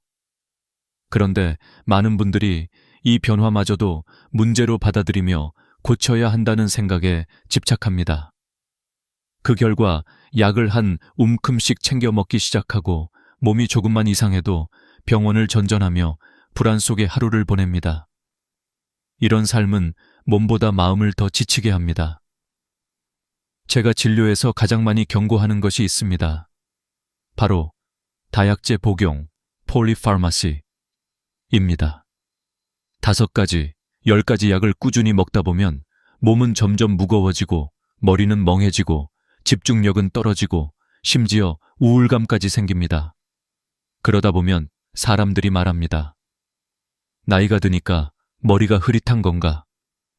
하지만 실제로는 치매가 아니라 약물 부작용인 경우가 매우 많습니다. 한 76세 할머니 환자분이 있었습니다. 그분은 어느 날 갑자기 손발이 떨리고 집중이 안 된다고 했습니다. 가족들은 치매 초기라고 걱정했고요. 그런데 제가 약 목록을 보니 혈압약 2종류, 당뇨약 2종류, 콜레스테롤 약 1종류, 수면제, 진통제까지 총 9가지였습니다. 제가 약을 4가지로 줄여드렸습니다. 그리고 한 달 뒤 할머니는 환하게 웃으며 병원에 오셨습니다. 선생님, 머리가 맑아지고 손떨림도 없어졌어요. 치매인 줄 알았는데 그냥 약 때문이었네요. 이렇듯 노년의 건강 문제는 질병보다 약물과 불안이 만드는 경우가 훨씬 많습니다. 그렇다면 60세 이후 건강을 어떻게 대해야 할까요? 정답은 단순합니다. 심각하지 않은 병은 오히려 적당히 관리하며 사는 것이 훨씬 현명하다. 혈압이 조금 높다. 나이에 충분히 있을 수 있는 일. 혈당이 약간 올라갔다. 식사 조절과 가벼운 운동이면 충분. 콜레스테롤이 높다. 당장 약부터 먹기보다 생활 패턴을 먼저 점검. 몸이 여기저기 아프다. 자연스러운 노화 과정. 무엇보다 중요한 것은 지금 내가 일상생활을 하는데 큰 불편이 없는지, 그리고 오늘 하루의 컨디션이 괜찮은지입니다. 검사 결과나 숫자의 인생 전체를 맡기면 마음이 병들기 시작합니다. 저는 환자들에게 항상 이렇게 말합니다. 수치는 참고일 뿐, 당신의 삶은 숫자보다 몸의 느낌을 따라야 합니다. 이 말은 과장이 아닙니다. 수치를 가장 열심히 관리하는 사람일수록 정신적 스트레스와 불안이 높고 오히려 건강을 해치는 경우가 적지 않습니다. 반면 적당히 관리하면서도 내 몸을 믿는 마음을 가진 분들은 표정이 밝고 수면질이 좋고 삶의 안정감이 높습니다. 그리고 여기서 매우 중요한 깨달음이 있습니다. 60대 이후에 건강을 깎아먹는 가장 큰 원인은 병 자체가 아니라 두려움입니다. 두려움은 면역력을 낮추고 호흡을 얕게 하고 잠을 빼앗고 모든 병의 회복을 더디게 합니다. 이 두려움을 이기는 법은 완벽하게 관리하려는 것을 멈추는 것입니다. 저는 한 82세 할아버지 환자분에게 들은 말이 지금도 잊히지 않습니다. 나이가 들면 병은 친구처럼 같이 가는 거예요. 너무 미워하면 더 아픕니다. 이 말에는 깊은 지혜가 담겨 있었습니다. 60세 이후 건강관리의 진짜 핵심은 이렇습니다. 완벽을 버리고 두려움을 줄이고 몸의 신호를 존중하고 약물보다 생활 리듬을 우선하고 병을 적으로 보지 말고 동반자로 바라보는 것. 병을 없애려고 싸우면 인생이 피곤해지고 병과 함께 살아갈 줄 알면 인생이 가벼워집니다. 물론 여기서 중요한 것은 방치하라는 뜻이 절대 아닙니다. 필요한 검진은 하고 필요한 약은 먹어야 합니다. 다만 과한 관리가 오히려 불행을 만든다는 사실을 잊지 말라는 것입니다. 그리고 마지막으로 60세 이후 건강의 진짜 기준은 삶의 불편함이 적은가이지 수치가 정상인가가 아닙니다. 조금 아프면 어떻습니까? 조금 수치가 높으면 어떻습니까? 오늘을 즐길 수 있는 마음, 걷고 싶은 의지, 웃을 수 있는 여유가 있다면 그것이 바로 건강입니다. 그리고 이 사실을 받아들이는 순간 여러분의 70대와 80대는 훨씬 더 평온해지고 삶이 훨씬 더 따뜻해질 것입니다. 60세 이후 많은 분들이 가장 크게 후회하는 것이 무엇인지 아십니까? 돈도 아니고 성취도 아니고 명예도 아닙니다. 가장 많이 남는 후회는 바로 내가 하고 싶은 일을 하지 못했던 것, 그 다음은 남들의 눈치를 보며 평생을 살았던 것, 그리고 더 솔직하게 살지 못했던 것입니다. 저는 수많은 노년 환자들과 가족 상담을 하며 한 가지 공통된 사실을 깨달았습니다. 나이가 들수록 후회는 커지고 용기는 줄어들며 기회는 점점 사라진다. 이것은 냉정하지만 부정할 수 없는 현실입니다. 60대가 된 지금 반드시 마음을 바꾸어야 하는 이유는 바로 이 때문입니다. 지금 하지 않으면 평생 못할 일이 너무 많기 때문입니다. 저는 호스피스 병동에서 일하는 한 간호사가 들려준 이야기를 잊을 수 없습니다. 1000명이 넘는 임종 환자와 함께한 그녀는 사람들이 죽기 직전 가장 많이 후회하는 5가지를 정리했습니다. 그 목록은 너무도 솔직했고 너무도 아팠습니다. 1. 내가 원하는 삶을 살지 못한 것. 일만 하다. 가족과 시간을 보내지 못한 것. 3. 감정을 솔직하게 표현하지 못한 것. 친구들과의 관계를 유지하지 못한 것. 행복을 선택하지 않은 것. 이 5가지는 20대, 30대, 40대에는 이해하기 어려울 수 있지만 60대가 되면 하나하나가 가슴에 콕 박히는 문장들입니다. 그런데 중요한 것은 이 5가지 후회는 누구나 갖게 된다는 점입니다. 그러나 지금부터 반대로 살면 누구나 후회를 줄일 수도 있습니다. 첫 번째 후회. 원하는 삶을 살지 못했다. 대부분의 사람들은 자신이 아닌 남을 위해 삽니다. 부모의 기대, 사회의 기준, 회사의 목표, 자식의 미래. 그러다 자기 삶은 잠시도 돌아보지 못하고 어느새 60이 되어 있습니다. 이제는 늦지 않았습니다. 남은 인생만큼은 내가 원하는 삶을 선택하십시오. 두 번째 후회. 일만 하다 가족과 시간을 보내지 못했다. 돈을 벌기 위해, 책임을 지기 위해, 가족을 위해 일했다고 생각하지만 정작 가족이 가장 원하는 것은 돈이 아니라 함께한 시간입니다. 60이 넘었다면 이제는 일보다 관계를 우선해야 합니다. 자식과 손주, 배우자와의 시간은 지금 이 순간 지나가면 다시 오지 않습니다. 세 번째 후회. 감정을 표현하지 못했다. 한국의 많은 어르신들이 가장 어려워하는 것이 바로 표현입니다. 고마움, 사랑, 미안함, 속상함. 이 모든 감정을 마음속에만 묻어두었다가 마지막 순간이 되어서야 후회합니다. 제가 92세 할아버지에게 들은 말이 있습니다. 사람은 미워도 말해야 하고 좋아도 말해야 해. 말하지 않으면 마음이 늙어버려. 감정은 표현할 때 관계가 살아나고 표현할 때 마음이 젊어집니다. 네 번째 후회. 친구들과의 관계를 유지하지 못했다. 나이가 들수록 우리는 가족보다 친구를 더 그리워합니다. 우정을 이해하고 나이를 이해하고 인생을 이해하는 건 가족이 아니라 친구이기 때문입니다. 고령 환자들이 가장 많이 하는 말은 이것입니다. 친구들 얼굴이 갑자기 보고 싶어요. 하지만 나이가 들수록 먼저 연락하는 사람이 줄어들고 그렇게 관계는 조용히 끊어져 갑니다. 지금이라도 전화하십시오. 간단한 문자 한 통이면 충분합니다. 잘 지내? 이 5글자가 외로움을 막는 최고의 예방약입니다. 5번째 후회. 행복을 선택하지 않았다. 많은 사람들은 행복을 결과라고 생각합니다. 성공하면 행복해지고, 돈을 벌면 행복해지고, 자식이 잘 되면 행복해진다고 생각합니다. 하지만 임종을 앞둔 사람들은 이렇게 말합니다. 행복은 선택이었어요. 내가 선택하지 않아서 불행했던 거지. 행복은 상황이 아니라 태도입니다. 동일한 상황에서도 어떤 사람은 감사하고 어떤 사람은 불만스럽습니다. 이 차이는 삶의 질을 극적으로 바꿉니다. 그렇다면 60대 이후에는 어떻게 살아야 할까? 간단합니다. 후회와 반대로 살면 됩니다. 남 눈치 보지 말고 하고 싶은 일을 하세요. 일보다 인간관계를 앞세우세요. 사랑한다, 고맙다, 보고 싶다. 표현하세요. 친구에게 먼저 연락하세요. 행복을 선택하세요. 행복은 찾는 것이 아니라 결정하는 것입니다.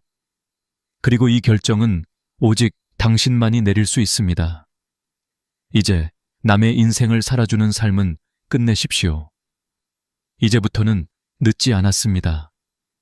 당신의 삶을 되찾을 수 있습니다. 후회를 줄이는 길은 어렵지 않습니다. 지금 이 순간 하고 싶은 것 하나를 선택하는 것에서 시작합니다. 마지막으로 제가 만난 98세 할머니가 하신 말을 전해드리고 싶습니다. 슬픔도 많았고 아픔도 많았지만 그래도 웃으며 살아보려고 애쓴 날들이 결국 내 인생이더라. 그분의 미소는 세상 무엇보다 아름다웠습니다. 60세 이후의 인생은 결코 늦은 시간이 아닙니다. 오히려 가장 깊고 가장 진짜다운 인생이 시작되는 순간입니다. 여러분도 이 순간을 놓치지 않기를 바랍니다. 60세를 지나 70대에 접어드는 순간, 인생은 또 한 번 조용히 갈라집니다. 누군가는 의욕을 잃고 모든 일을 내려놓으며 조용히 늙어가고 또 누군가는 갑자기 삶이 더 재밌어졌다고 말합니다. 이 둘의 차이는 단순한 운도 아니고 특별한 능력도 아닙니다. 바로 자기만의 세계를 가진 사람인가 아닌가의 차이입니다. 제가 수많은 70대와 80대 어르신들을 만나면서 내린 결론은 아주 명확했습니다. 70대에 빛나는 사람들은 60대부터 자기 세계를 지켜온 사람들이다. 이 자기 세계란 거창한 것이 아닙니다. 하루에 10분 책을 읽는 사람, 작은 텃밭을 가꾸는 사람, 조용히 동네 산책을 즐기는 사람, 바둑 두는 사람, 글을 쓰거나 라디오를 듣는 사람. 이런 작은 나만의 시간이 쌓여서 70대, 80대의 삶을 지탱하는 힘이 됩니다. 반대로 60대에 귀찮다, 피곤하다, 이제 뭘 해? 하며 손을 놓아버리면 70대가 되었을 때는 다시 시작할 힘이 거의 남아있지 않습니다. 사람은 나이가 들수록 몸보다 마음이 먼저 늙습니다. 마음이 늙으면 의욕이 사라지고 의욕이 사라지면 삶은 순식간에 건조해집니다. 그렇기 때문에 60대에 꼭 해야 할 일은 단 하나, 나를 설레게 하는 작은 세계를 하나 만들거나 지키는 것. 제가 기억하는 72세 할아버지가 있습니다. 직업은 평범한 회사원이었고 취미랄 것도 없이 일만 하다 정년을 맞았습니다. 처음엔 내 나이에 뭘 시작해? 라며 무기력해 했지만 어느 날 우연히 동네 작은 서점에서 열리는 글쓰기 모임에 참여했습니다. 첫날엔 어색하고 부끄러워서 거의 말도 못했습니다. 그런데 이상하게도 그 자리가 좋았다고 합니다. 그렇게 매주 한 번씩 참석한 글쓰기 모임이 어느새 그의 일상의 중심이 되었습니다. 3개월 뒤 그분은 표정이 변했습니다. 6개월 뒤 목소리가 밝아지고 걸음걸이가 빨라졌습니다. 1년 뒤 본인의 에세이 책을 자비 출판까지 했습니다. 그분이 제게 어떤 말을 했는지 아십니까? 선생님, 70대가 이렇게 재미있는 줄 몰랐습니다. 이 말을 들을 때마다 저는 확신합니다. 행복한 노년은 우연이 아니라 준비된 노년이다. 또 다른 78세 아주머니는 30년 동안 음식점에서 일하느라 단 하루도 쉬어본 적이 없었습니다. 정년 후 갑자기 공허함이 찾아와 우울증 초기 진단까지 받았죠. 그러던 중 복지관에서 하는 초보 요가 수업을 우연히 듣게 되었고 운동을 해본 적도 없는데 내가 뭘 하겠어. 라며 반신반의하면서도 참석해 봤다고 합니다. 그런데 신기하게도 딱 10분의 호흡 명상이 그녀의 마음을 바꾸기 시작했습니다. 지금 이 아주머니는 일주일에 3번 요가를 합니다. 옷도 달라졌고 말투도 부드러워지고 허리 통증도 줄었으며 무엇보다 표정이 10년은 젊어졌습니다. 그녀가 한 말도 인상 깊었습니다. 평생 남만 챙기다 내 몸 한번 들여다보니 내가 너무 불쌍하더라고요. 그래서 이제라도 나를 챙기고 있습니다. 이 두 분의 공통점은 단 하나입니다. 70대의 인생은 활동량이 아니라 의욕이 결정한다. 그러나 의욕은 그냥 생기지 않습니다. 60대부터 쌓아온 작은 취미, 작은 습관, 작은 즐거움이 70대의 삶을 지탱하는 힘이 됩니다. 이쯤에서 중요한 진실 하나를 말씀드리겠습니다. 나이가 들수록 빨리 걷는 것보다 꾸준히 걷는 사람이 건강하다. 크게 웃는 것보다 자주 미소 짓는 사람이 오래 산다. 무리한 운동보다 즐기는 활동을 하는 사람이 더 젊게 늙는다. 그리고 이 모든 것은 60대부터 시작됩니다. 바로 지금 나만의 세계를 만들어야 하는 이유 사람은 나이가 들면 사회적 관계가 줄고 역할이 줄고 책임도 줄어듭니다. 이 상황을 어떤 사람은 해방으로 느끼고 어떤 사람은 버림받음으로 느낍니다. 차이는 어디서 생길까요? 바로 내 삶의 중심축이 밖에 있는가, 안에 있는가에서 갈립니다. 젊을 때의 중심축은 대부분 밖에 있습니다. 직장, 가족, 사회적 역할, 인간관계. 하지만 60세 이후에는 외부 중심축이 무너집니다. 그때 남는 것은 한 가지뿐입니다. 내 안의 세계. 이 세계가 풍부한 사람은 외로움에 휘둘리지 않고 세상이 조용해져도 마음이 공허하지 않습니다. 반면 이 세계가 비어있는 사람은 늙음과 함께 무너집니다. 그래서 60대는 단순한 나이가 아니라 인생의 고요한 재정비 기간입니다. 젊을 때 놓쳤던 관심사, 하고 싶었지만 시간이 없었던 일들, 만나고 싶었지만 용기가 없었던 사람들, 그리고 잊고 지내던 나 자신과의 관계. 모든 것을 천천히 다시 세우는 시기입니다. 80세, 90세가 밝고 행복해지는 비밀. 저는 많은 장수 어르신을 보며 하나의 공통점을 찾았습니다. 그들은 모두 하루를 즐기는 능력을 가지고 있었습니다. 그 능력은 절대 저절로 생기지 않습니다. 40대에 생기는 것도 아니고 50대에 충동적으로 생기는 것도 아닙니다. 60대 때부터 천천히 만들어지는 능력입니다.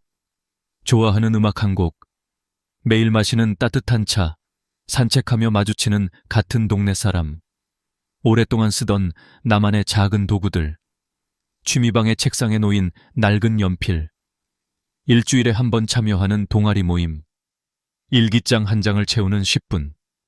바로 이런 작고 사소한 것들이 70대의 고독을 막아주고 80세의 건강을 유지해주며 90세의 존엄을 지켜줍니다. 그리고 이제 마지막 질문. 당신의 70대는 어떤 모습이었으면 좋겠습니까? 외로움 속에 TV만 바라보는 모습입니까? 아니면 가볍게 웃고 자신이 좋아하는 일을 천천히 즐기는 우아한 70대입니까? 모든 것은 60대인 지금의 선택에 달려 있습니다. 늦지 않았습니다. 당신은 지금 인생의 가장 중요한 시점을 통과하고 있습니다. 그리고 그 시점에 필요한 것은 단 하나입니다. 나만의 세계를 지키는 용기. 마지막으로 85세 그림작가 할머니가 제게 했던 말로 이 부분을 마치고 싶습니다. 젊을 땐 바빠서 못 그리고, 중년엔 책임 때문에 못 그렸고, 60 넘어서 용기 내 그렸더니 85에 난 이제야 진짜 나로 산다. 여러분의 60대가 바로 그런 시작이 되길 바랍니다.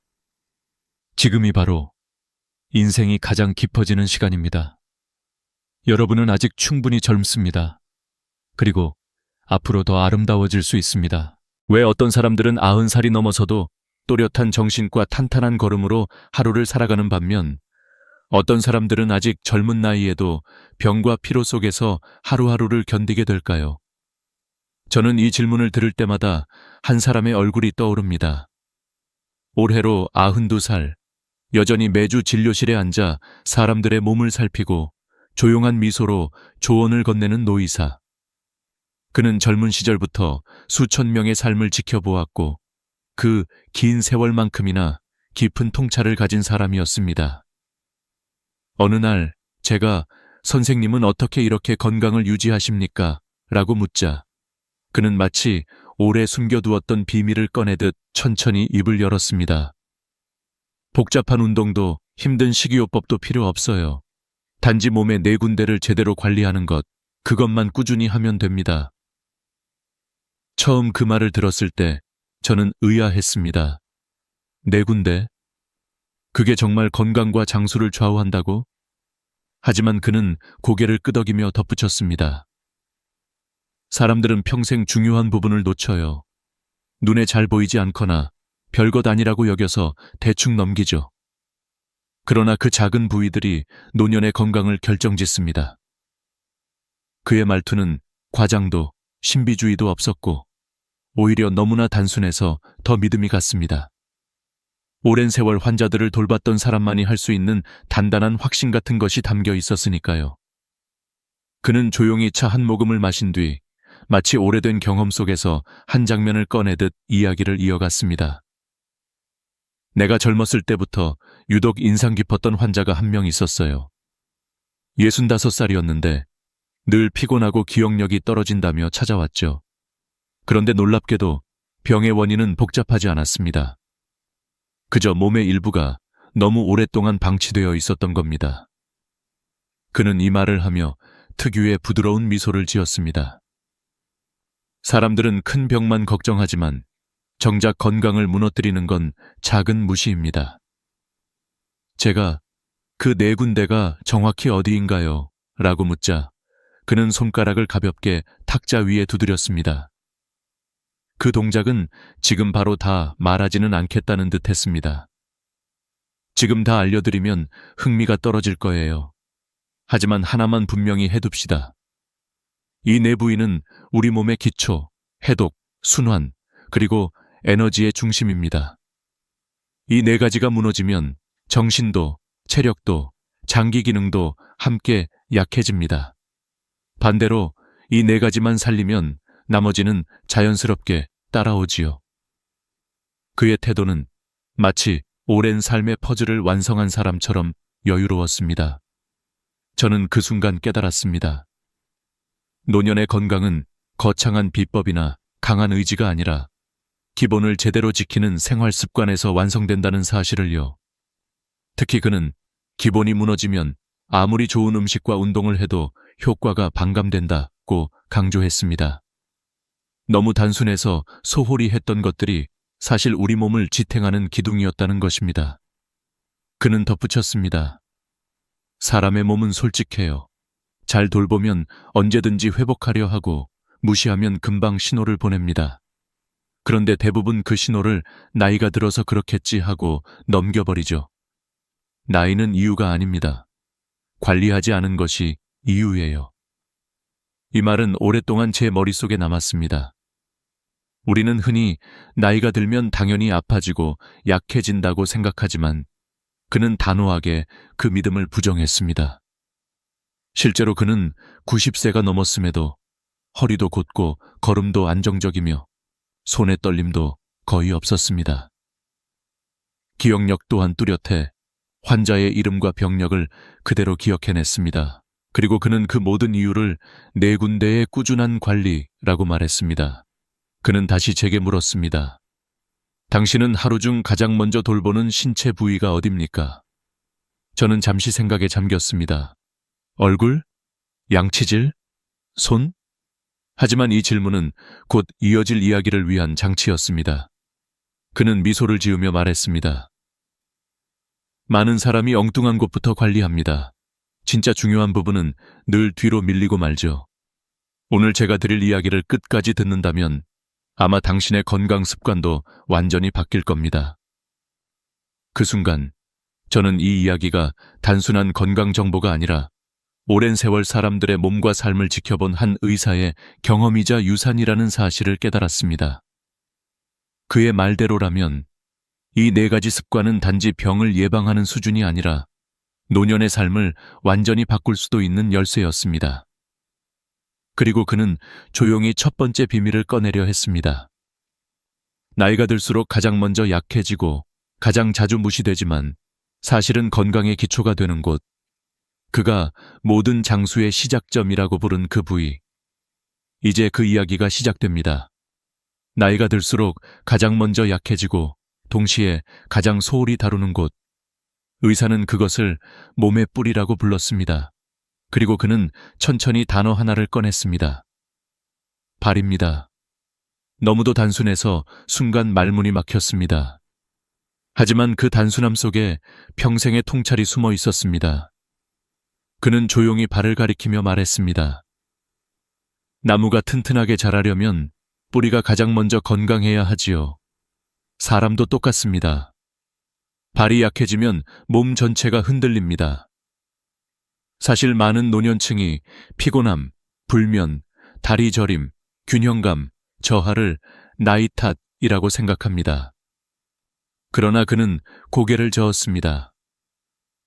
그건 나이의 문제가 아니라 순환의 문제입니다. 발은 몸 전체의 혈액이 가장 먼저 내려가고 마지막으로 올라오는 곳이에요. 발이 차가운 사람은 몸 전체가 차갑습니다. 발이 피곤한 사람은 몸 전체가 무겁습니다. 그는 이 말을 끝내며 한 환자의 사례를 꺼냈습니다. 70대 중반의 한 남성이 있었습니다. 늘 피곤하고 몇 년째 잠이 깊게 들지 못해 밤마다 뒤척였다고 합니다. 병원에서도 큰 이상은 없다는 말만 들었고 그는 자신이 그냥 늙어서 그런가 보다 하고 체념하고 있었습니다. 그런데 그의 발을 만져본 순간 의사는 단번에 원인을 알았다고 합니다. 항상 차갑고 딱딱하게 굳어 있었던 발, 작은 충격에도 민감하게 아파하던 발바닥. 그는 그때 말했습니다. 이분의 병은 수면 문제가 아니었습니다. 순환이 막힌 문제였고 그 시작점은 발이었죠. 그는 먼저 발을 따뜻하게 해주는 작은 습관을 알려주었습니다. 너무 뜨겁지 않은 물에 2.30분 정도 담그기, 발가락 사이까지 부드럽게 비누로 씻기, 완전히 말리기. 그는 특히 말리는 것의 중요성을 강조했습니다. 많은 분들이 그냥 감각적으로 말랐겠지 하고 넘깁니다.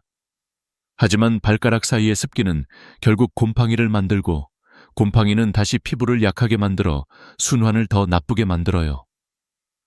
하지만 진짜 효과는 그 다음 단계에서 나타났습니다.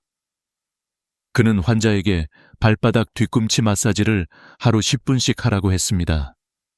엄지손가락으로 발바닥 중간에서 뒤꿈치 방향으로 천천히 눌러 움직이는 방식.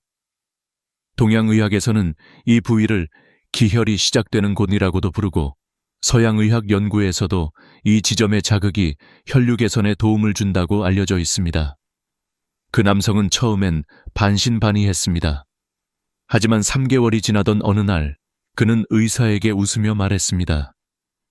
요즘은 발이 먼저 따뜻해요. 그리고 밤에 눈을 감으면 더 빨리 잠이 들어요. 그의 피로감은 절반 이하로 줄어들었고 무엇보다 마음이 가벼워졌다고 했습니다. 발을 돌보는 것이 마치 자신을 돌보는 일처럼 느껴졌다고 말했습니다. 의사는 이 사례를 들려준 뒤 조용히 덧붙였습니다. 이런 변화는 특별한 능력이 있어서 일어나는 게 아닙니다. 단지 놓쳐왔던 부분을 돌보기 시작했기 때문이에요. 그리고 그는 작은 상자를 꺼내 보였습니다. 그 안에는 오래된 발 관리 도구들이 들어 있었습니다. 부드러운 브러쉬, 미끄럼 방지 매트, 발 전용 보습제, 그리고 편안한 실내화. 그는 말했습니다. 나이가 들수록 다리에 힘이 빠진다고 말하지만 저는 이렇게 묻고 싶습니다. 정말 나이 때문일까요? 아니면 발을 방치해온 시간 때문일까요? 그가 겪어온 또 다른 변화는 78세의 마거릿이라는 여성에게서 나타났습니다. 그녀는 몇 년 동안 발 통증 때문에 걷기를 포기했고 혼자 외출하는 것이 두려워졌다고 합니다. 하지만 발을 매일 씻고 천천히 마사지하고 보습을 챙기기 시작한 지 3주 만에 놀라운 변화가 찾아왔습니다. 통증이 줄고 다시 걷는 즐거움을 되찾았습니다. 심지어 지역 커뮤니티의 걷기 모임 리더가 되어 다른 사람들에게도 방법을 알려주고 있다고 했습니다. 그는 마지막으로 이렇게 말했습니다. 발은 늘 아래에 있어서 잊히기 쉽습니다. 하지만 우리 몸을 가장 오래 지탱해 준 건 바로 그 발입니다. 그리고 인생의 후반부를 지탱해 줄 것도 역시 발이에요. 그 말을 들었을 때 저는 깨달았습니다. 사람들은 얼굴과 손은 꼼꼼히 관리하면서 정작 몸에서 가장 오래 일해온 발은 대충 씻거나 아예 신경 쓰지 않는다는 사실을요. 나이가 들어가는 것은 어쩔 수 없지만 발의 나이를 늦출 수는 있습니다. 그리고 저는 의사의 다음 말에서 어떤 전환점을 느꼈습니다. 이제 첫 번째 뿌리가 정리됐으니 다음은 몸의 해독센터를 이야기해 봅시다. 그가 말하는 두 번째 비밀은 모두가 알지만 아무도 제대로 돌보지 않는 곳, 그리고 면역과 에너지의 성패를 결정하는 곳이었습니다. 두 번째 비밀은 누구나 알고 있지만 정작 제대로 관리하는 사람은 거의 없는 곳이었습니다. 의사는 그곳을 몸의 해독센터이자 면역의 관문이라고 표현했습니다. 저는 순간 심장이 삐끗 멈춘 듯 했습니다. 해독센터? 간이나 장을 떠올렸지만 그는 고개를 저었습니다. 아니죠. 바로 겨드랑이입니다. 겨드랑이라는 단어가 나오자 저는 순간 당황했습니다. 너무 평범하고 너무 일상적인 곳이었기 때문입니다. 그러나 그는 단호하게 말했습니다. 사람들은 겨드랑이를 단지 냄새와 땀의 문제로만 생각하지만 이곳엔 면역의 핵심인 림프절이 모여 있습니다. 이곳을 잘 관리하면 몸 전체가 달라집니다.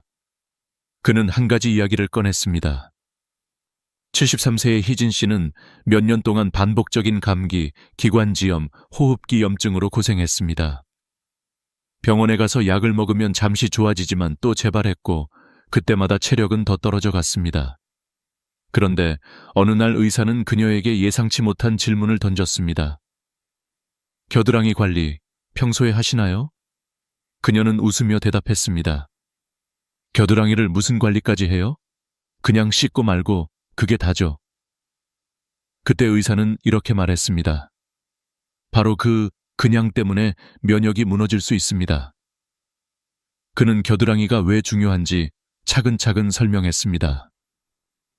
겨드랑이에 있는 림프절은 우리 몸의 불순물, 세균, 바이러스를 거르는 필터 역할을 합니다. 피로, 감염, 염증 같은 문제는 이 필터가 막히거나 약해질 때 쉽게 발생합니다. 림프절이 원활하게 기능하려면 겨드랑이 주변이 항상 깨끗하고 건조하고 순환이 잘 이루어져야 한다는 것입니다. 희진 씨는 반신반의했지만 의사의 조언대로 다음을 실천해보기로 했습니다.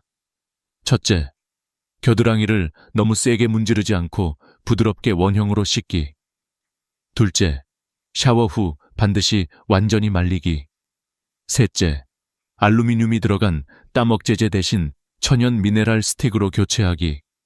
넷째, 아침마다 쇄골 방향으로 1, 2분 림프 마사지하기. 놀라운 변화는 일주일 만에 나타났습니다.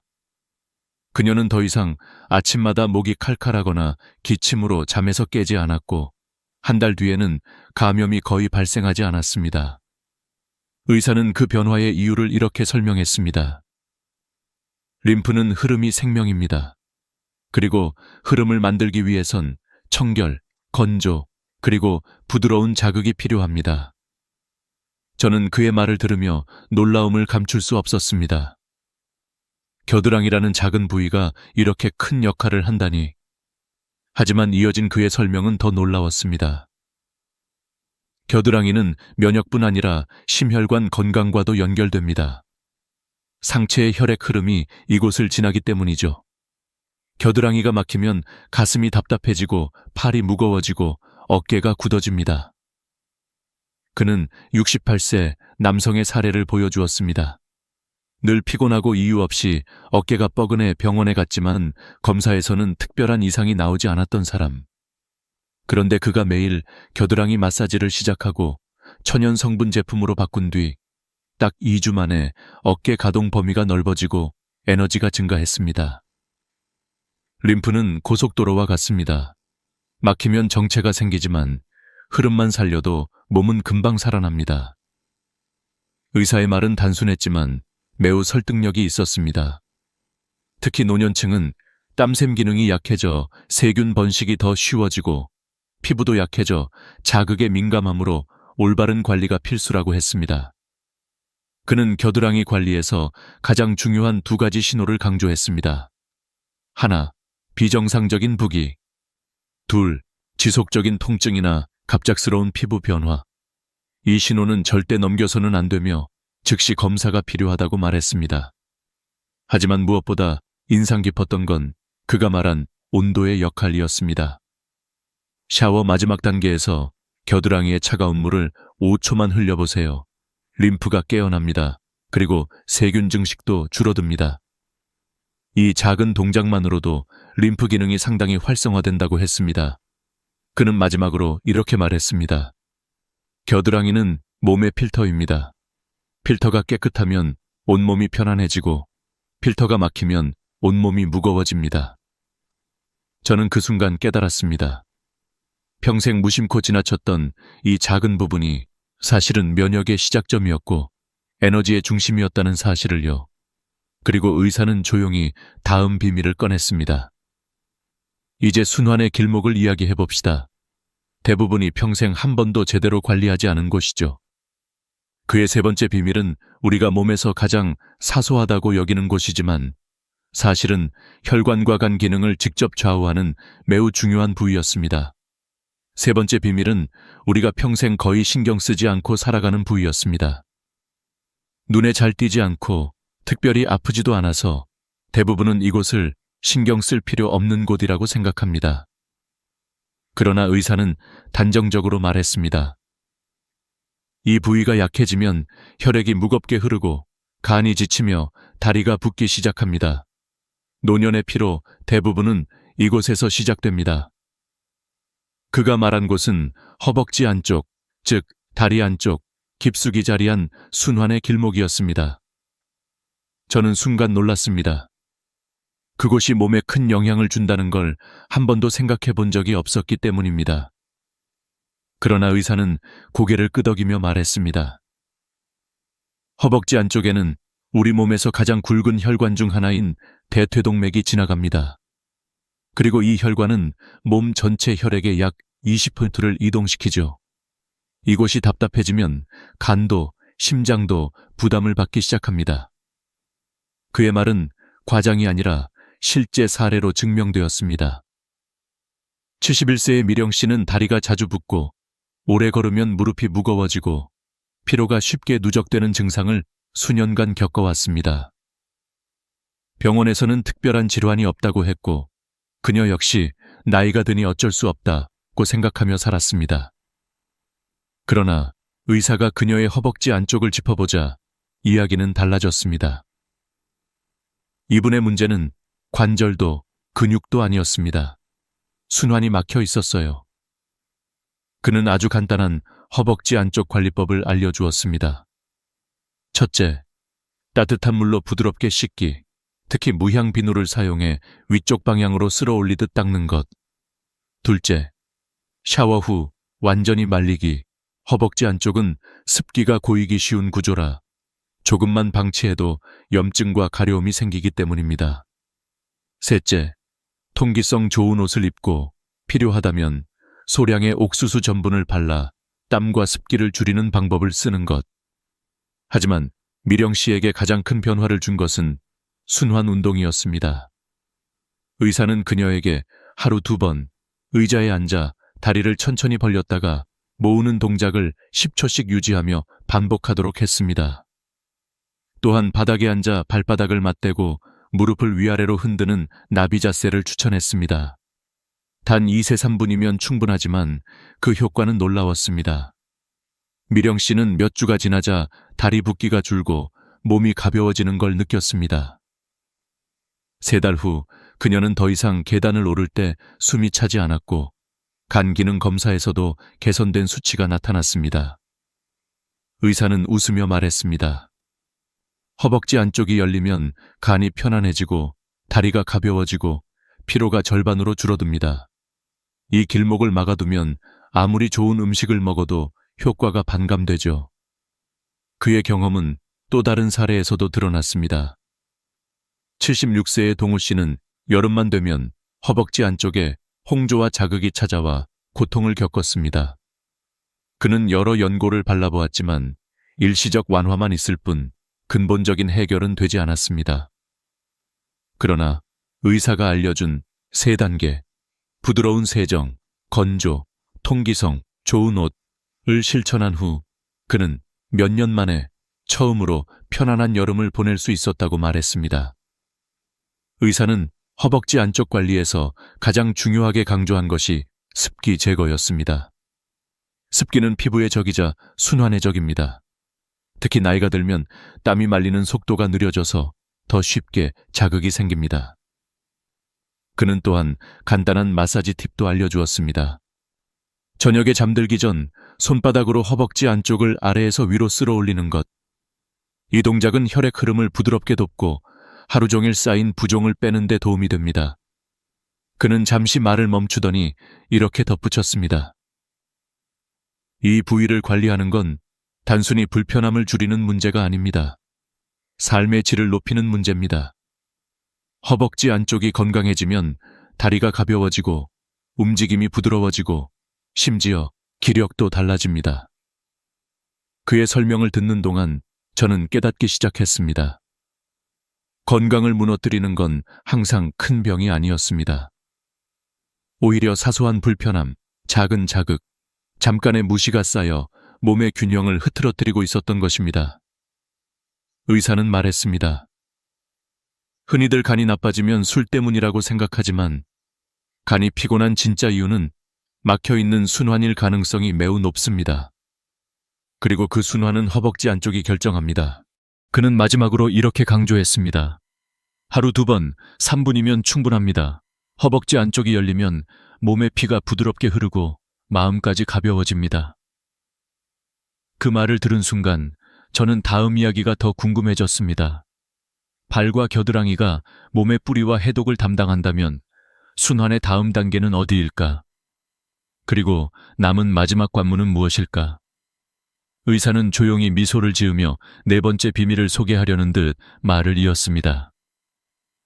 이제 몸의 에너지가 흐르는 통로를 이야기해봅시다. 나이가 들수록 가장 빨리 굳어지는 곳, 하지만 잘만 관리하면 정신까지 또렷해지는 곳입니다. 그리고 이어진 그의 설명은 지금까지 중 가장 놀라웠습니다. 4번째 비밀은 우리가 나이가 들수록 가장 먼저 불편해지고 가장 자주 원래 그런가 보다 하고 넘겨버리는 곳이었습니다. 의사는 그것을 몸의 에너지 통로이자 정신의 스위치라고 표현했습니다. 그는 천천히 등을 손가락으로 가리키며 말했습니다. 등과 두피는 단순한 살갗이 아닙니다. 이 두 곳은 신경계 전체와 연결된 발전소예요. 여기가 굳으면 몸이 피곤해지고 여기가 살아나면 정신이 또렷해집니다. 저는 그 말이 다소 과장처럼 들렸지만 그의 사례를 들으며 생각이 완전히 바뀌었습니다. 그는 75세의 별씨 이야기를 꺼냈습니다. 평생 활발하게 살아왔던 그녀는 어느 순간부터 기억력이 떨어지고 등 허리가 뻣뻣해져 아침마다 몸을 펴는데 고통을 느꼈습니다. 병원 검사에서는 뚜렷한 이상이 없었고 그녀는 나도 이제 나이가 들었구나 하고 체념하고 있었습니다. 그러나 의사는 그녀의 등을 살짝 눌러보는 것만으로 문제를 파악했다고 했습니다. 이분은 허리가 굳어서가 아니라 모세혈관 흐름이 약해져 뇌로 가는 혈류 공급이 떨어지고 있었던 겁니다. 의사는 첫 단계로 등 세정법을 알려주었습니다. 등은 손이 잘 닿지 않기 때문에 많은 노년층이 소홀하게 씻습니다. 하지만 노폐물이 쌓이고 근육이 굳고 혈액 흐름이 떨어지는 건 대부분 이 부위가 막혀서예요. 그는 손잡이가 긴 부드러운 브러쉬를 준비해 등 아래에서 위로 원을 그리듯 천천히 닦으라고 했습니다. 피부를 세게 긁는 것이 아니라 혈류를 깨우듯 부드럽게 자극하는 것이 중요하다고 했습니다. 그리고 따뜻한 물로 씻은 후 마지막에 살짝 차가운 물을 흘려주면 근육이 깨어나고 혈액순환이 촉진된다고 설명했습니다. 두 번째 단계는 두피 관리였습니다. 그는 두피를 두드리며 말했습니다. 두피는 뇌로 향하는 가장 직접적인 혈류의 통로입니다. 이곳을 자극하면 머리가 맑아지고 잠이 깊어지고 집중력이 살아나요. 별 씨는 처음엔 반신반의했지만 의사의 조언대로 샴푸할 때 손톱이 아닌 손가락 끝으로 두피를 천천히 눌러 마사지하기 시작했습니다. 아침에는 1분, 저녁에는 2분. 너무 간단해서 이게 정말 도움이 될까 싶었지만 한 달 후 그녀는 놀라운 변화를 경험했습니다. 요즘은 머리가 이상하게 맑아요. 어제 한 일을 기억하는데도 덜 힘들고요. 그녀의 가족은 더 큰 변화를 느꼈습니다. 그녀가 예전보다 더 밝아 보이고 표정도 생기 있어졌다고 말했던 것입니다. 의사는 웃으며 이렇게 말했습니다. 두피는 뇌와의 직통선입니다. 여기를 관리하는 건 단순한 미용이 아니라 뇌 건강을 살리는 일입니다. 그는 이어서 3분 스트레칭을 알려주었습니다. 벽에 등을 기대고 서서 어깨를 천천히 뒤로 5번 굴리고 양손을 허리에 둔 뒤 상체를 좌우로 천천히 돌리는 동작. 이 운동은 굳은 등 근육을 풀어주고 척추의 움직임을 부드럽게 만들어주는 효과가 있습니다. 이런 간단한 관리만으로도 많은 노년층에서 균형감이 좋아지고 넘어짐 위험이 크게 줄어듭니다. 그는 또 한 명의 환자 이야기를 들려주었습니다. 82세의 리준 씨는 수년간 허리 뻣뻣함과 수면장애로 고생했습니다. 그는 여러 병원을 다녔지만 근본 개선은 없었습니다. 그러나 의사가 권한 저녁 두피 마사지와 등 가벼운 이완 운동을 시작한 지 3주 만에 그는 단단한 허리가 부드러워지고 밤에 깨는 횟수가 줄었다고 했습니다. 몇 년 만에 이렇게 푹 잤어요. 그는 감격한 표정으로 말했다고 합니다. 저는 의사의 설명을 들으며 이 모든 변화가 왜 일어나는지 궁금했습니다. 그는 차분한 목소리로 말했습니다. 나이가 들면 뇌로 가는 혈류량이 자연스럽게 감소합니다. 그런데 두피와 등을 통해 그 통로를 자극하면 뇌는 다시 깨어납니다. 뇌가 깨어나면 몸이 따라오고 몸이 따라오면 삶이 바뀝니다. 그는 또한 경고했습니다. 노년층에게서 등과 두피가 보내는 중요한 신호는 다음과 같다고 했습니다. 갑작스러운 두피의 건조함, 오래 지속되는 등 뻣뻣함, 날카로운 허리 통증, 이런 신호들은 단순한 피곤함으로 넘겨서는 안 되며 순환 저하의 시작일 수 있다고 말했습니다.